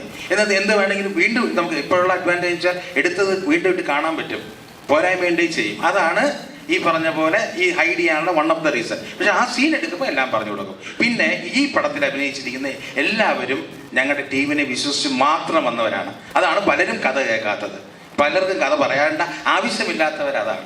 ഇതാണ് നമ്മുടെ ഒരു പടം. നിങ്ങൾക്ക് 100% വിശ്വാസമാണ്, അവരെ മിസ്യൂസ് ചെയ്തില്ല, അവർക്ക് മോശമായ ഒരു സ്ഥലത്തുകൊണ്ട് എത്തിക്കൂല എന്ന് ഇവിടെ ഇരിക്കുന്ന എല്ലാ ആർട്ടിസ്റ്റിനും ഈ പടത്തിൽ അഭിനയിച്ച എല്ലാവർക്കും വിശ്വാസമാണ്. അതാണ് ഈ പടത്തിൽ വലിയ ആർട്ടിസ്റ്റുകൾ വരെ ഒരു സീൻ ചെയ്തിട്ടുണ്ട്, ഒറ്റ സീൻ ചെയ്തിട്ടുണ്ട്. എന്നിട്ട് മമ്മൂക്ക തന്നെ ഒരു 2 ഷോട്ട് എനിക്ക് ഒരു പടത്തിൽ അഭിനയിച്ചിട്ടുണ്ട്. അപ്പോൾ അതിൽ കൂടുതലിന് വേണ്ടല്ലോ, അതാണ് സംഭവം. അല്ല, ഞാനെന്താ സംസാരിച്ചോട്ടെ. ഇപ്പം നേരത്തെ ഞാൻ പറഞ്ഞൊരു കാര്യത്തിൽ നിന്നാണ് തോന്നുന്നത് എനിക്ക് കുറിച്ച് ചോദിക്കാൻ തോന്നിയത്. ഈ പറഞ്ഞ പോലെ സാറ് നമ്മുടെ അടുത്ത് ഈ പറഞ്ഞ പോലെ പറയുമ്പോൾ 1 ലൈൻ ഫുൾ പറയും, ഈ സിനിമയുടെ കഥ മൊത്തം നമ്മുടെ അടുത്ത് പറയും. പിന്നെ ഈ പറഞ്ഞ പോലെ ചില ക്യാരക്ടേഴ്സിനെ ഹൈഡ് അത് നമ്മൾ അറിയേണ്ട ആവശ്യം ഉണ്ടാവില്ല. ഈ പറഞ്ഞ പോലെ നമ്മളുമായിട്ട് പാട്ടല്ലാത്ത ആയിരിക്കാം ഈ പറഞ്ഞ പോലെ കഥയുടെ ടൈലൻറ്റിൽ വരുന്ന കുറച്ച് സസ്പെൻസ് ആയിട്ട് വരുന്ന ക്യാരക്ടേഴ്സിനെ ഈ പറഞ്ഞ പോലെ മനഃപൂർവ്വം ഹൈഡ് ചെയ്യും. പക്ഷെ ഈ പറഞ്ഞ പോലെ ഞാനൊക്കെ എന്ന് വെച്ച് കഴിഞ്ഞാൽ എനിക്ക് ആ ക്യാരക്ടറിന്റെ മൊത്തത്തിൽ വ്യക്തത കിട്ടിയിട്ട് പെർഫോം ചെയ്തതാണ്. അല്ലാതെ ഈ പറഞ്ഞ പോലെ ബ്ലാങ്ക് ആയിട്ട് നമ്മൾ രാവിലെ പോകുന്നു, ക്യാമറയുടെ മുമ്പിൽ നിൽക്കുന്നു, സാർ ആക്ഷൻ പറയണോ ചെയ്തോ പറയുമ്പോൾ അങ്ങനെ ചെയ്യുന്നതല്ല. നമ്മൾ എന്താണ് ക്യാരക്ടർ, ഇതിന്റെ ബാക്ക്ഗ്രൗണ്ട് എന്താണ്, ഇതിന് മുമ്പോട്ട് പോകുമ്പോൾ എങ്ങനെയാണ്, ഇവരുടെ ഫുള്ളൊരു ജേണിയും ഇവർ വളർന്നപ്പോൾ തൊട്ട് ഈ പറഞ്ഞ പോലെ എൻജാകുന്ന വരെയുള്ള എല്ലാ കാര്യങ്ങളും നമ്മുടെ അടുത്ത് പറയുന്നുണ്ട്. അങ്ങനെ ഡീറ്റെയിലിംഗ് ചെയ്തിട്ടാണ്. പിന്നെ ഈ പറഞ്ഞ പോലെ സാറിനോടുള്ളൊരു ട്രസ്റ്റ് നമ്മൾക്കുണ്ട്. ഇവല്ല ഞാൻ ഫസ്റ്റ് ഹീറോയിനായിട്ട് അഭിനയിക്കുന്ന അദ്ദേഹത്തിൻ്റെ സിനിമയിലാണ്. അപ്പോൾ ഈ പറഞ്ഞ പോലെ വിളിക്കുമ്പം ഈ പറഞ്ഞ പോലെ വെറുതെ ഒരു ക്യാരക്ടറിനെ വിളിക്കില്ല. കാരണം സാർ എന്നെ പറഞ്ഞിട്ടുണ്ടായിരുന്നു വിളിച്ച സമയത്ത് ഗൗരി എൻ്റെ സിനിമയിൽ വേണം, അദ്ദേഹം ഒരു ഗ്യാപ്പിന് ശേഷം ചെയ്യുന്നൊരു സിനിമയാണ്. അപ്പോൾ ഭയങ്കര സന്തോഷമാണ് ഈ പറഞ്ഞ പോലെ ആ ക്യാരക്ടർ ചെയ്തിട്ടും ഞാൻ ഈ പറഞ്ഞ പോലെ ഞാൻ ഓക്കെയാണ്, ഞാൻ ഹാപ്പിയാണ് ഈ പറഞ്ഞ പോലെ. അതുകൊണ്ട് അതെനിക്ക് തോന്നുന്നു ഞാൻ പറഞ്ഞ ഒരു കാര്യത്തിൽ നിന്നാണ് തോന്നുന്നു ഒരു ചോദ്യമുണ്ടായത്. ഇവിടെ ഇരിക്കുന്ന എല്ലാവർക്കും അവരവരുടെ പാട്ടും അറിയാം, കഥയും അറിയാം. പിന്നെ ചില കാര്യങ്ങൾ ഈ പറഞ്ഞ പോലെ നമ്മൾ ഹൈഡ് ചെയ്ത് വെക്കും. അത് ഈ ഞാനൊക്കെ എന്ന് വെച്ചാൽ പെർഫോം ചെയ്യുമ്പോൾ ഞാൻ മോണിറ്ററിൽ പോയി നോക്കാത്തൊരു ആർട്ടിസ്റ്റാണ്. അത് എൻ്റെ ടെൻഷൻ കൊണ്ടാണ്. ഞാൻ എൻ്റെ അയ്യപ്പൻ ഘോഷി തന്നെയാണെങ്കിലും ഞാൻ അഭിനയിച്ചിട്ട് ഈ പറഞ്ഞ പോലെ ഫുൾ സിനിമ കാണുന്നത്, കഥ വായിക്കുമ്പോൾ ഫുൾ അറിയാം, സിനിമയായിട്ട് മൊത്തം കാണുന്ന തിയേറ്ററിൽ നിങ്ങളെല്ലാവരും ഫസ്റ്റ് ഡേ പോയിരിക്കുമ്പോൾ കാണില്ലേ, അതേപോലെ തന്നെയാണ് ഞാൻ എല്ലാ സിനിമയും കാണുന്നത്. നാളെയും ഈ സിനിമ ഞാൻ കാണാൻ പോകുന്നു അങ്ങനെയാണ്. അപ്പോഴാണ് എനിക്ക് ഈ സിനിമയിൽ ഇങ്ങനെ കാര്യങ്ങളുണ്ടല്ലോ, ഇങ്ങനെ ആർട്ടിസ്റ്റുകൾ ഇങ്ങനെ ചെയ്തിട്ടുണ്ടല്ലോ, ഇതാണ് കഥ എന്നുള്ളത് ഫുൾ നമ്മൾക്ക് മനസ്സിലാവുന്നപ്പോഴാണ്. അതിലെനിക്ക് തോന്നുന്ന ഒരു ത്രില്ലിംഗ് ഉണ്ട് ഫസ്റ്റ് കാണുമ്പോൾ.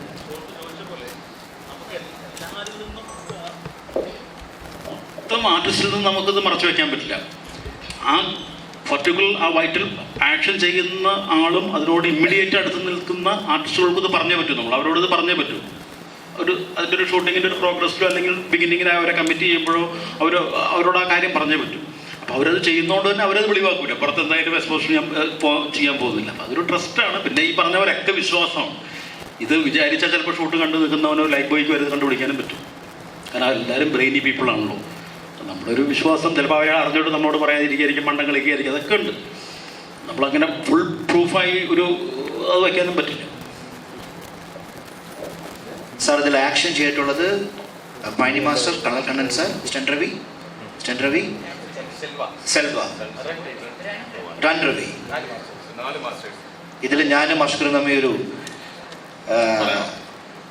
അടിപൊളി സംഭവമില്ലേ? അതിനകത്ത് 4 ഫൈറ്റ് മാസ്റ്റേഴ്സാണ് ഈ ഏറ്റവും ലീഡിങ് ആയിട്ടുള്ള. ഒരു ഏതാണ്ട് ഒരു 6 ഫൈറ്റ്, ഒരു 8-10 സീക്വൻസ് ഉണ്ട് ഏതാണ്ട് ആക്ഷൻ മൂഡിലുള്ള 10. കാരണം അത് പടത്തിന് ആവശ്യമാണ്.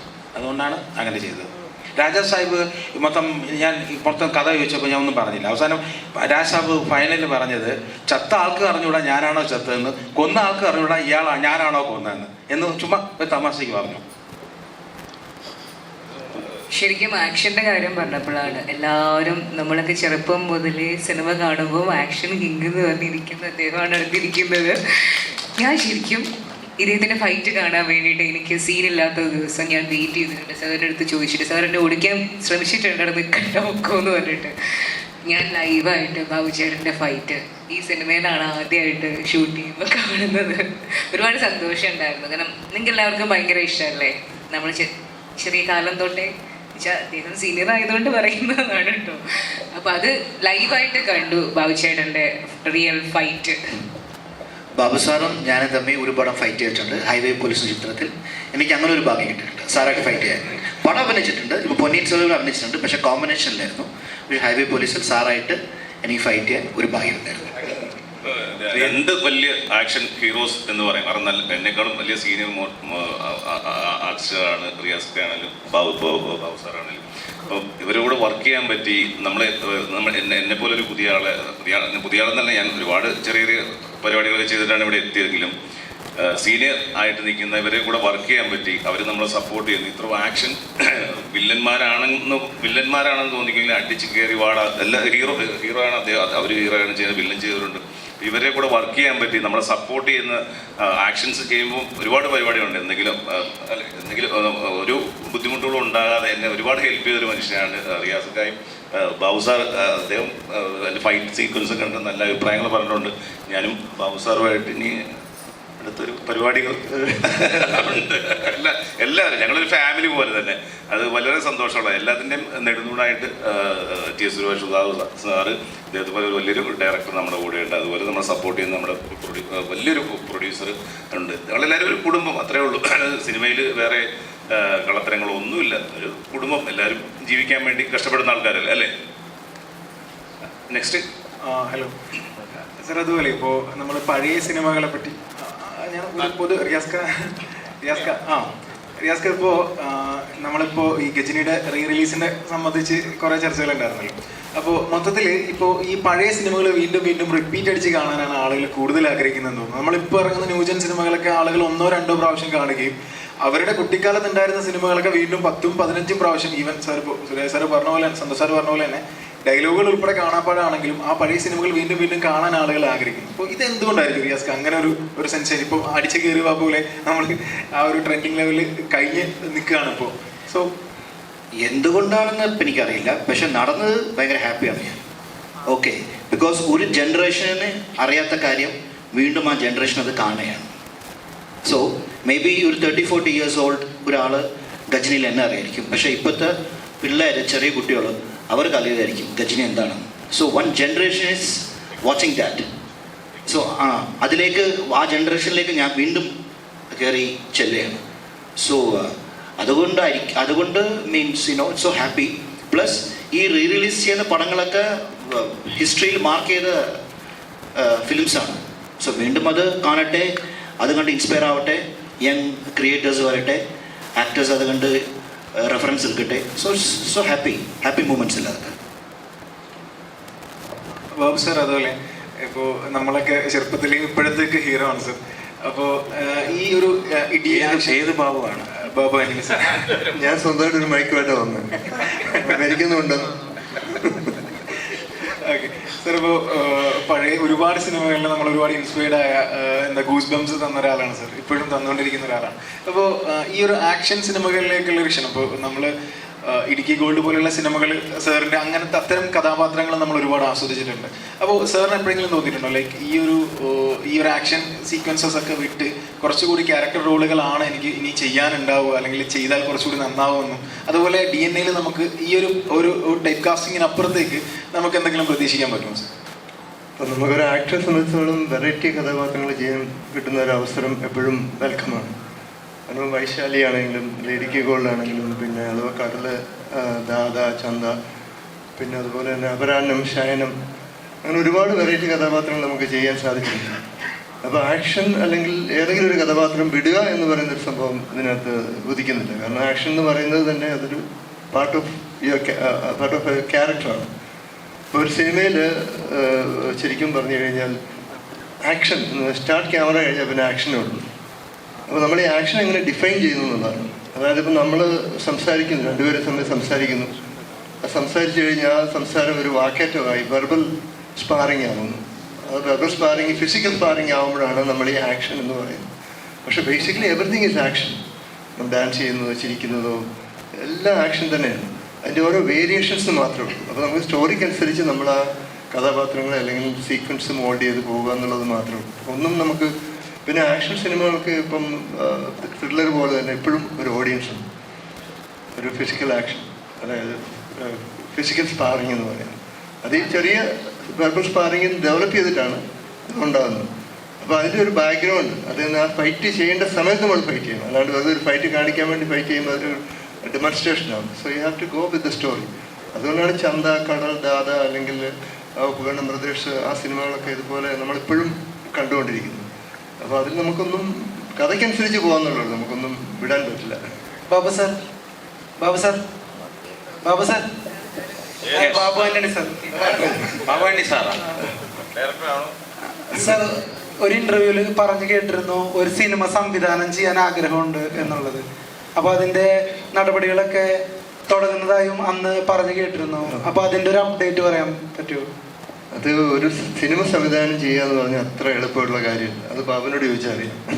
ഒരുപാട് സമയം ചെലവഴിച്ച് നമ്മൾ ഒരു വർഷമെങ്കിലും അതിൻ്റെ പുറകെ നിന്നാലേ നമുക്ക് അതിൻ്റെ അത് നടക്കുകയുള്ളൂ. പിന്നെ അതിന് പറ്റിയ കാസ്റ്റിങ്, ഇപ്പോൾ എന്നെ സംബന്ധിച്ചുള്ള സിനിമ എന്ന് പറയുന്നത് വളരെ ട്രഡീഷണൽ ആയിട്ടുള്ളൊരു അപ്രോച്ചാണ് ഞാൻ സിനിമയിൽ ഉണ്ടാകുന്നത്. ഒരു കഥ ഡെവലപ്പ് ചെയ്തു, പിന്നെ അത് സ്ക്രിപ്റ്റായി, ഡയലോഗുകളായി, പിന്നെയാണ് കാസ്റ്റിംഗ് വരുന്നത്. ഇപ്പോഴത്തെ സിനിമ എന്ന് പറയുന്നത് ആദ്യം കാസ്റ്റിംഗ് മുന്നിൽ കണ്ടുകൊണ്ടുള്ള പരിപാടികളാണ് ഒരു 99% നടക്കുന്നത്. അപ്പോൾ അങ്ങനെ ഒരു സിനിമ എനിക്ക് ചെയ്യാൻ ബുദ്ധിമുട്ടുണ്ട്. അപ്പോൾ ചില കാസ്റ്റിംഗ് നമ്മുടെ മനസ്സിലുള്ളത് പ്രൊഡ്യൂസേഴ്സ് അയാൾക്ക് OTT റൈറ്റില്ല, അല്ലെങ്കിൽ ബിസിനസ് നടക്കില്ല, അങ്ങനെയൊക്കെ പറയുമ്പോൾ നമുക്കത് ചെയ്യാൻ ബുദ്ധിമുട്ടാണ്. അങ്ങനെ പാഷനേറ്റ് ആയിട്ടുള്ള അല്ലെങ്കിൽ സിനിമയോട് പാഷനേറ്റ് ആയിട്ടുള്ളൊരു പ്രൊഡ്യൂസർ വരുമ്പോഴേ എൻ്റെ സിനിമകൾ എനിക്ക് ചെയ്യാൻ പറ്റുള്ളൂ. പിന്നെ അതുപോലെ എനിക്ക് ആ സമയം അത്രയും ഇപ്പോൾ എനിക്കില്ല. പിന്നെ സിനിമ ഡയറക്റ്റ് ചെയ്യാൻ അത്ര ഈസി ആയിട്ടുള്ള കാര്യമില്ല. ഒന്നല്ല 2 സിനിമയാണ് എൻ്റെ മനസ്സിലുള്ളത്. ഞാൻ ബാബുവിനോട് പറയാറുണ്ട്, അതൊന്ന് എനിക്ക് ചെയ്തു തരുമോ, പലപ്പോഴും ഞാൻ പറയാറുണ്ട്. ഇതിനകത്ത് ബാബു ആക്ഷനാണെങ്കിലും നല്ല സിനിമകളാണ് ബാബുവിൻ്റെ മനസ്സിനുള്ളിൻ്റെ ഉള്ളിലുള്ളത്.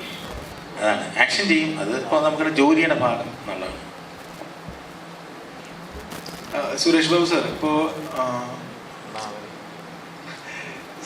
ഇപ്പോൾ ഈ പുതിയ തലമുറയിലെ സിനിമകൾ ഒരുപാട് സാർ ഇപ്പോൾ നമുക്ക് അത്തരം സിനിമകൾ സംഭാവന ചെയ്ത ഒരാളാണ്. അപ്പോൾ അതിനുശേഷം ഒരു ഗ്യാപ്പിന് ശേഷം സാർ വീണ്ടും വരുന്നു. അപ്പോൾ അതിനിടയിൽ മലയാള സിനിമ ഒരുപാട് മാറിയിട്ടുണ്ടായിരുന്നല്ലോ. അപ്പോൾ ഇപ്പോൾ സാറിൻ്റെ ഒരു ഐഡിയൽ, സാറിന് എന്താണ് ഇപ്പോഴത്തെ ഒരു ഡയറക്ടേഴ്സ് അല്ലെങ്കിൽ ഇപ്പോഴത്തെ സിനിമ, അതിൻ്റെ പെർസ്പെക്റ്റീവ് എന്താണ് സാറിന്? അത്തരം കാര്യങ്ങളോടുള്ള സാറിൻ്റെ ഒരു വീക്ഷണം എങ്ങനെയാണ്? ഞാൻ സിനിമയുടെ കൂടെ സഞ്ചരിച്ച ആളാണ്. ഇപ്പോൾ ഗ്യാപ്പ് വന്നു, എല്ലാ സിനിമകളും ഞാൻ കാണും.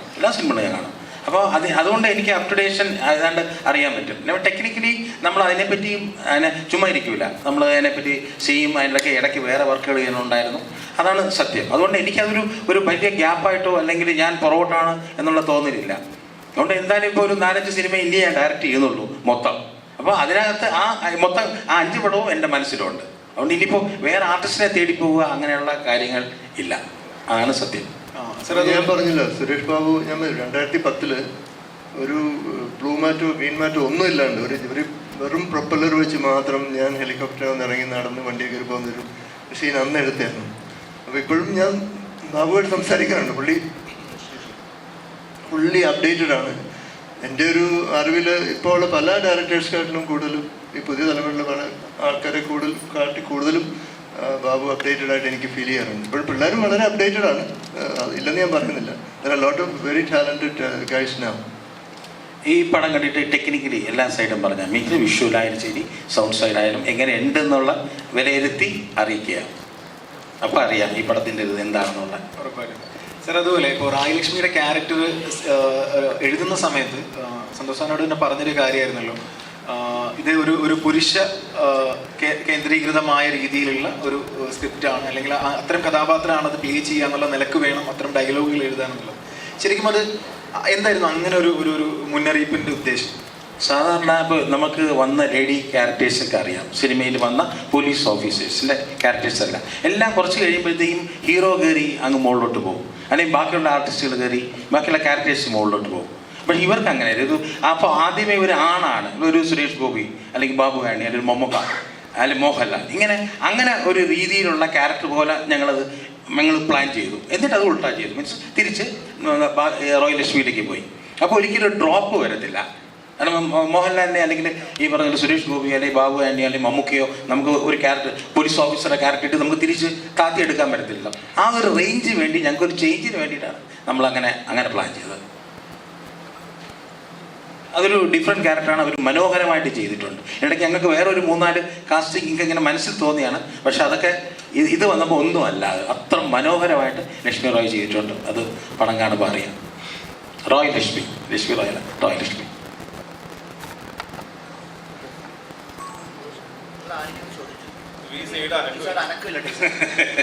എല്ലാവരും മയങ്ങിയിരിക്കുകയാണ്.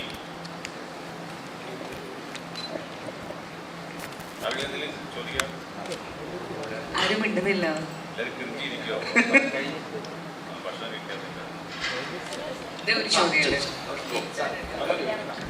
അങ്ങോട്ട് ചോദിക്കുന്ന എന്നോട്. നമ്മളിപ്പോ പണ്ടത്തെ സിനിമകളിലൊക്കെ വില്ലന്മാർ ഇങ്ങനത്തെ ഇൻവെസ്റ്റിഗേഷൻ സിനിമ എടുത്തു കഴിഞ്ഞാൽ ലാസ്റ്റ് വില്ലന്മാരായിട്ട് നിൽക്കും. ഇപ്പോഴത്തെ എന്ന് പറഞ്ഞാൽ വില്ലന്മാരിൽ ഒരു ജസ്റ്റിസ് നമുക്ക് കാണാൻ പറ്റും, പ്രേക്ഷകർക്ക് അവരോട് കൂടെ സപ്പോർട്ട്. ഇതിലാണെങ്കിലും ഇപ്പോൾ റിവെഞ്ച് ആർട്ട് ആണെങ്കിൽ കില്ലർ എന്തായാലും ഒരു ആർട്ടിസ്റ്റ് എന്നുള്ളൊരു മെസ്സേജ് ഇവിടെ കൊടുക്കുന്നത്. അപ്പോൾ ഇതിലും ഞങ്ങൾക്ക് അങ്ങനത്തെ ഒരു സംഭവം പ്രതീക്ഷിക്കാം. ഇതല്ല, ഇത് വേറൊരു പാറ്റേൺ ആണ്. ഈ DNA എന്ന് പറഞ്ഞാൽ വേറെ പാറ്റേൺ ആണ്. ഇപ്പോൾ മോള് പറഞ്ഞ ആ സംഭവങ്ങളൊക്കെ ഞാൻ ഉപയോഗിച്ചിട്ടുണ്ട്. എൻ്റെ പ്രായക്കര പാപ്പാൻ്റെ ഭീമൻ്റെ ഭയങ്കര വില്ലനാണ്. ക്ലൈമാക്സ് സമയത്ത് ഒരു ട്വിസ്റ്റ് ചെയ്തു, അയാൾ ഹീറോയോടെ ചേർന്നു. അതുപോലെ തന്നെ സ്റ്റാലിൻ സിവാസിൽ ജഗദീഷ് നല്ലവനായിട്ട് വരും, പിന്നെ വില്ലനായിട്ട് ട്വിസ്റ്റ് ആകും, ക്ലൈമാക്സ് പിടിച്ച് വീണ്ടും തിരിച്ച് ഹീറോയുടെ കൂടെ ചേരും. അത് ചുമ്മാ ഒരു ടെക്നിക്കിൽ ചെയ്യുന്നതാണ്. എപ്പോഴും ഒരു കാര്യം ഓർത്തോളാം, വില്ലനായിട്ട് ചെയ്തുകൊണ്ടിരിക്കുന്ന ആൾ പെട്ടെന്ന് ട്വിസ്റ്റ് ചെയ്ത് ഹീറോയുടെ കൂടെ ചേരുമ്പോൾ അതിന് ഭയങ്കര ഹൈലൈറ്റാണ്. എപ്പോഴും ശ്രദ്ധിച്ചാൽ മതി. ഒരു വില്ലനായിരിക്കും, ആളുകൾ ഇയാളെ വെറുത്ത് നിൽക്കും, പെട്ടെന്നൊരു ചേഞ്ച് ചെയ്തിട്ട് ഹീറോയുടെ കൂടെയോ അല്ലെങ്കിൽ ഒരു നല്ല രക്ഷകനായിട്ടോ മാറുമ്പോൾ കൂടുതൽ ക്ലാപ്സ് കിട്ടുന്നത് എപ്പോഴും ആ ക്യാരക്ടറായിരിക്കും ഹീറോയെ കാൾ. അതാണ് എൻ്റെ സത്യം.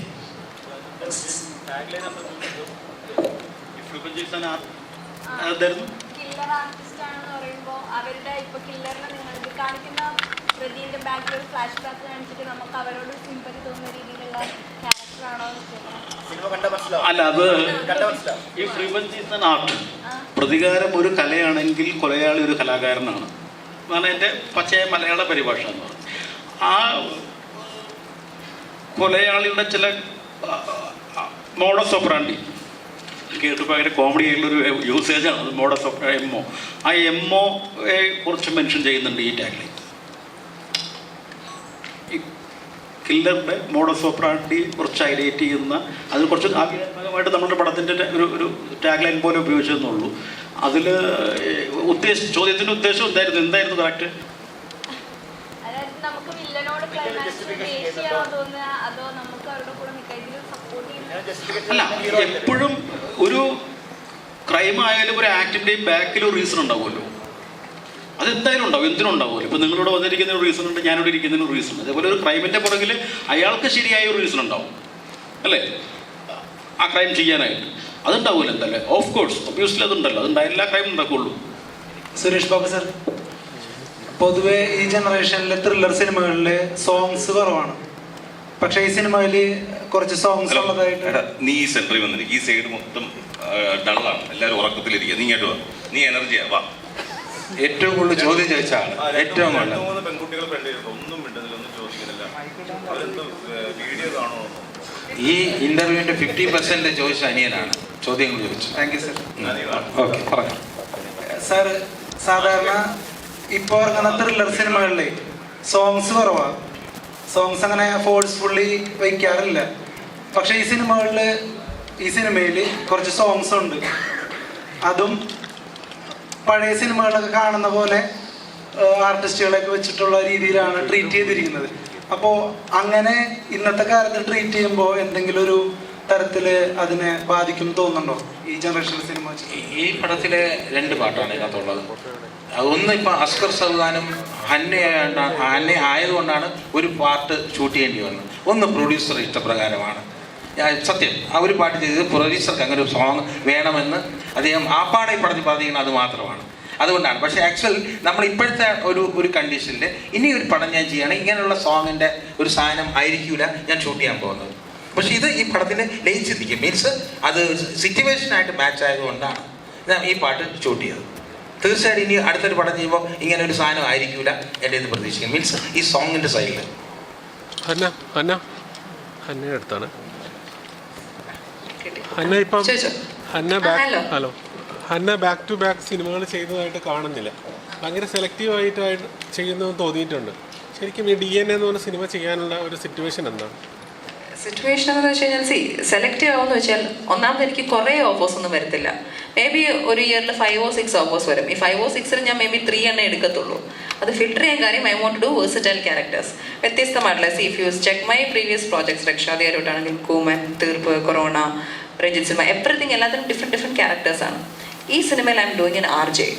So that is something very vibrant. എൻ്റെ റിയൽ ലൈഫ് എന്ന് പറഞ്ഞാൽ I am very fun type, അങ്ങനത്തെ ഒരു ടൈപ്പാണ്. So I could relate with this character കുറച്ചൊക്കെ, ബിക്കോസ് RJs എന്ന് പറഞ്ഞാൽ radio jockeys, they very spontaneous. Come on, who knows, I am RJ. ട്രെയിലറിൽ പറയുന്നുണ്ട് hello I am RJ Hana Alexander, അത് പറയുന്നുണ്ട്. രഹസ്യം. ഓക്കെ, സോ ഞാൻ എപ്പോഴും ചൂസ് ചെയ്യുന്ന വേഴ്സറ്റൈൽ കഥാപാത്രങ്ങളാണ്. അപ്പാർട്ട് ഫ്രം ദാറ്റ് നമ്മുടെ മൂവി ആസ് സച്ച് നോക്കുവാണെങ്കിൽ who is the director? Suresh Babu sir അല്ലേ. സോ ഒബ്വിയസ്ലി നമുക്ക് അദ്ദേഹത്തിൻ്റെ ഒരു പ്രോജക്റ്റിൻ്റെ ഭാഗമാകാൻ കഴിയുന്നത് തന്നെ വലിയൊരു കാര്യമാണ്.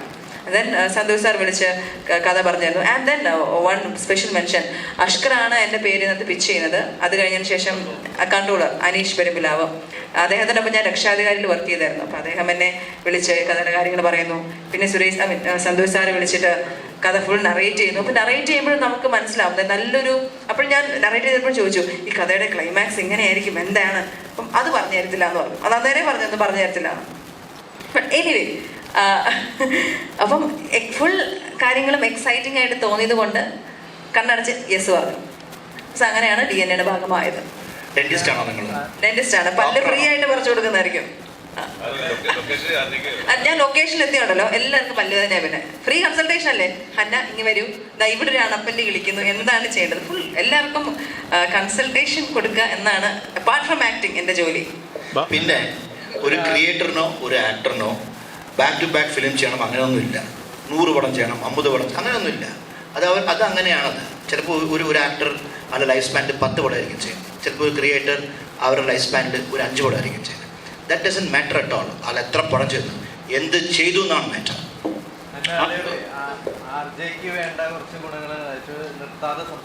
അതാ ഞാനിപ്പോൾ പറയാൻ പോയത്. നല്ല സൗണ്ടാണ്. അപ്പോൾ ഒരു റിക്വസ്റ്റ് ഇപ്പോൾ ഇവർക്ക് വേണ്ടിയിട്ട്, നമ്മുടെ പടത്തിലെ ഒരു RJ ഒരു റേഡിയോ സ്റ്റേഷനിലെ FM സ്റ്റേഷനിലെ ഒരു ഡയലോഗ് ഇപ്പോൾ അതേ മോഡുലേഷനിലെ ട്രെൻഡിൽ ഇവിടെ പറയണം.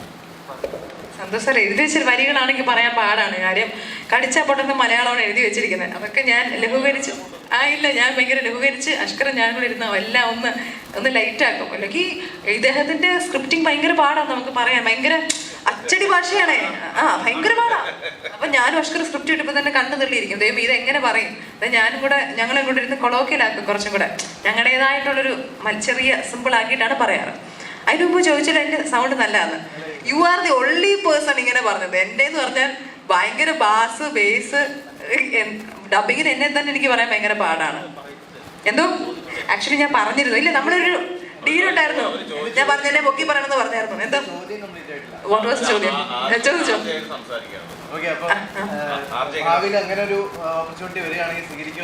ആർജെ ആവാനോ? ഇല്ല, എനിക്ക് ഭാവിയിൽ ഡയറക്ടർ ആവാൻ ആഗ്രഹം.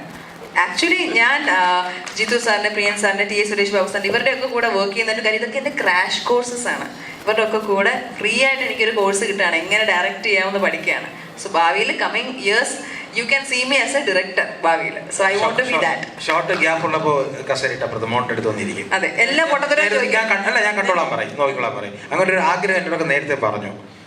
ഞാൻ എല്ലാവരും പറയാറുണ്ട്, തീർച്ചയായിട്ടും ഷോർട്ട് വാച്ച് ചെയ്തോളാം പറയും. ഒത്തിരി എന്നെ സഹിച്ചിട്ടുണ്ട്. നല്ലതല്ലേ ഒരാള് അങ്ങനെ വരാൻ, നമുക്ക് പറ്റുന്ന ഒരു ഹെൽപ്പ് സപ്പോർട്ട് നല്ല കാര്യം, അതുകൊണ്ട് അങ്ങനെ ചെയ്യുന്നു. ഓക്കെ, ഞാൻ ആർജയാക്കി ഞാൻ പറയും, അഷ്കർ പറയണം. ഞങ്ങൾ രണ്ടും കൂടെ ആർജേസ് അല്ലേ, അഷ്കർ പറയണം. അപ്പൊ ഞാൻ പറഞ്ഞിട്ട് അഷ്കറാണേ. എന്നെ പഠിപ്പിച്ചു തന്നത് അഷ്കറാണ്, ക്രെഡിറ്റ് അഷ്കറിന്. കാര്യം ഷോർട്ടിനിടയ്ക്ക് ഞങ്ങൾ രണ്ടുപേരും നമ്മുടെ സ്റ്റേഷനിൽ ഇരിക്കുമായിരിക്കും, അന്നേരം ഡയലോഗ് തരും. ഈ ഡയലോഗ് പഠിക്കാൻ തന്നെ പാട്. അപ്പൊ ഞാൻ അഷ്കർ ഇത് എങ്ങനെ നമ്മൾ പറയും? എടി അത് സിമ്പിളാണ്, നീ ഇങ്ങനെ പറ, ഇച്ചിരി പിച്ച് ചെയ്ത് കുറച്ചും കൂടെ എനർജി കൂട്ടി പറ. അപ്പൊ ഞാൻ ഓരോ ആദ്യത്തെ ഷോട്ട് കഴിയുമ്പോൾ സുരേഷ് സാർ തന്നെ ഇത് പോരാ, ഇത് ഇച്ചിരിയേ ഉള്ളൂ, കുറച്ചും കൂടെ കൂട്ട്. അങ്ങനെ കൂട്ടി അങ്ങ് ഹൈയിൽ എത്തുമ്പോഴാണ് ഒരു ആർജെ ആവുന്നത്. Mean you have to be on that vibe peak. അതിപ്പോ വരത്തില്ല എന്നാലും ചുമ്മാ പറയാം. Hello, welcome Kochi, this is Hana Alexander ആണ് നിങ്ങൾ കേട്ടോണ്ടിരിക്കുന്നത് ഫയർ FM 81.7. സോ എൻ്റെ ഒപ്പം ഉള്ളത് ലക്ഷ്മി നാരായണൻ ഉണ്ടോ കഥാപാത്രത്തിന്റെ പേര്? So handing over the mic to Lakshmi Narayanan. എല്ലാവരും കൊച്ചു രഹസ്യമൊക്കെ വെളിയിലാക്കുമെന്ന് തോന്നുന്നു. അപ്പം ഹലോ, നമസ്കാരം കൊച്ചി, ഞാൻ അഷ്കർ സൗദാൻ. നാളെ DNA റിലീസാണ്, എല്ലാവരും തിയേറ്ററിൽ പോയി കാണുക, ഞങ്ങളെ സപ്പോർട്ട് ചെയ്യുക. സുരേഷ് സാർ, ഒരു ലാസ്റ്റ് ക്വസ്റ്റ്യൻ. ഓക്കെ സാർ, നാളെ സിനിമ തിയേറ്ററിൽ എത്തുകയാണ്. ഒരു പ്രേക്ഷകന് സിനിമ കാണാൻ വരാൻ എന്ത് ഗ്യാരണ്ടിയാണ് നിങ്ങൾ കൊടുക്കുന്നത്? പ്രേക്ഷകരോട് എന്താണ് പറയുന്നത്? ഇത് എല്ലാവരും ഈ പടം കാണണം, ഞങ്ങളെല്ലാവരെയും സപ്പോർട്ട് ചെയ്യണം. എന്നാലേ നമുക്ക് ഇനി അങ്ങോട്ടുള്ള കാര്യങ്ങൾക്ക് ഒരു എന്താ പറയുക, ഒരു ധൈര്യം വരത്തുള്ളൂ. പിന്നെ ഞങ്ങളുടെ വേ ഓഫ് സ്റ്റൈൽ അല്ലെങ്കിൽ ഞങ്ങളുടെ റൂട്ട് ശരിയാണെന്ന് അത് പ്രൂവ് ചെയ്യണമെങ്കിൽ അത് പ്രേക്ഷകർ എല്ലാവരും ഈ പടം കാണണം, ഞങ്ങളെ അനുഗ്രഹിക്കണം. ഇത്രയും എനിക്ക് പറയാനുള്ളൂ. മാക്സിമം സപ്പോർട്ട് വേണം എല്ലാവരുടെയും. ഫുള്ളി എൻ്റർടൈനറാണത്. ഒരു ബോറിംഗ് പടമൊന്നും ആയിരിക്കില്ല. ആരും അങ്ങനെ വലിയ കുറ്റം പറയാൻ പറ്റുന്ന ഒരു പടം അല്ല എന്നാണ് ഞങ്ങളുടെയൊക്കെ പ്രതീക്ഷ. എന്നാലും എല്ലാവരുടെ സപ്പോർട്ട് വേണം, എല്ലാവരുടെ അനുഗ്രഹം വേണം. Thank you sir, thank you.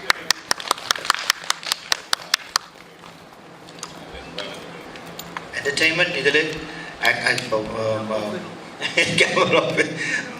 Babu sir പറഞ്ഞ പോലെ, ബാബുരണ്ടി സാറ് പറഞ്ഞ പോലെ, നിങ്ങൾ ചോദിച്ചില്ലേ എന്തുകൊണ്ട് ആക്ഷൻ വേറെ ആക്ഷൻ ഈസ് വൺ ഇത് ദാറ്റ് ചെറിയ കുട്ടികൾക്കും മിഡിൽ ഏജ് മാനും വയസ്സായവർക്കും എപ്പോഴും ആക്ഷൻ എന്ന് പറഞ്ഞൊരു ഭയങ്കര ത്രില്ലാണിത്. Larger than ലൈഫാണിത്. നമ്മൾ നോർമൽ ലൈഫിൽ ചെയ്യാത്തൊരു കാര്യം നമ്മൾ സ്ക്രീനിൽ കാണുകയാണ്. That is why all the action movies are biggest block busters.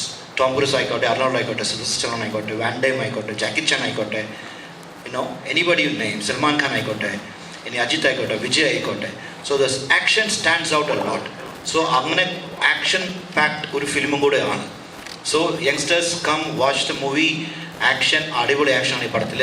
അതുകൊണ്ട് ഈ വരുന്ന 14th വെള്ളിയാഴ്ച DNA തിയേറ്ററിലുണ്ട്.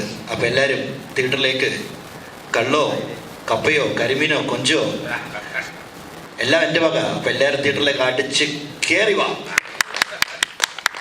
വളരെ വളരെ സന്തോഷമുണ്ട്. കാരണം ഞാൻ ആക്ഷൻസ് കാണുന്ന റിയാസ്ക ഒക്കെ ചെയ്യുന്നത് അവർക്ക് എന്തോരം ആക്ഷൻസ് ചെയ്തിട്ടുണ്ട്, എന്തോരം കഷ്ടപ്പെടുന്നുണ്ട്. അപ്പോൾ അവരെ കണ്ട് എനിക്ക് പഠിക്കാൻ പറ്റി. ഭവനൻ സാറാണെങ്കിലും അദ്ദേഹം എത്രയും മൂവീസ് മലയാളത്തിൽ കൊണ്ടുവന്ന് ഇവരുടെയൊക്കെ കഷ്ടപ്പാടുകൾ നമ്മൾ കാണുന്നുണ്ട്. അപ്പോൾ ഇവരെ കണ്ട് ഞാൻ പഠിച്ചു വരുന്നു. അപ്പോൾ ഇവരെ പോലെ നല്ലൊരു ആക്ഷൻ ചെയ്യാനും എനിക്ക് സാധിക്കട്ടെ, നന്നായിട്ട് സപ്പോർട്ട് ചെയ്യുന്നതാണ് എല്ലാവരും. അപ്പോൾ അതുപോലെ സാറ് TS സാറാണേലും ആർട്ടിസ്റ്റുകൾക്ക് ഒരു ടെൻഷനും കൊടുക്കാത്ത ഒരു സിമ്പിൾ മാൻ. അതായത് ഇത് വേണം, അത്രേ ഉള്ളൂ.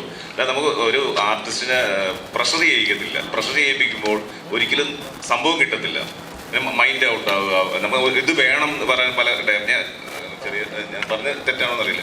പലരും പറയും എനിക്കിത് വേണം, ഇത് കിട്ടിയേ പറ്റുള്ളൂ. നമ്മൾ ചൂടാവുമ്പോൾ ആർട്ടിസ്റ്റ് ചിലപ്പോൾ ഒന്നും റിയാക്ട് ചെയ്യാൻ പറ്റില്ല, അവർ മൈൻഡ് ഔട്ട് ആവുക. ഒന്നുമില്ല ഇവിടെ, നമുക്കെങ്ങനെ ചെയ്യണം, ഇത് ചെയ്യണം കേട്ടോ, ഇത് മതി കേട്ടോ, ഇത് കുറച്ച് വേണ്ട, ഇത് മതി, ഓക്കെ. നമുക്ക് ഒരു ടെൻഷനും തരാത്ത വലിയൊരു ഡയറക്ടർ, നല്ലൊരു സ്ക്രിപ്റ്റ് റൈറ്റർ, എല്ലാ ഒരു ഫാമിലി പോലെ വലിയൊരു പ്രൊഡ്യൂസറെ നമുക്ക് കിട്ടി. അദ്ദേഹത്തിൻ്റെ കൂടെ വർക്ക് ചെയ്യാൻ പറ്റി. ഇത്രയും വലിയ സീനിയേഴ്സിൻ്റെ കൂടെ എനിക്ക് വർക്ക് ചെയ്യാൻ പറ്റിയത് വലിയ സന്തോഷം.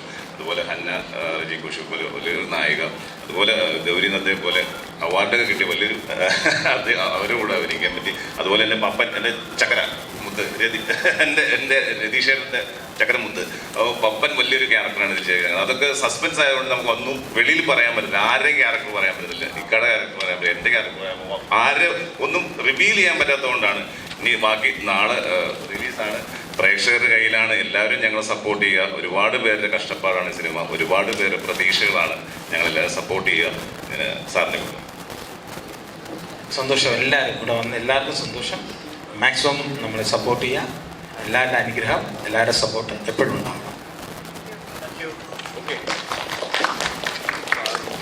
ഭക്ഷണം കഴിച്ചിട്ടില്ല.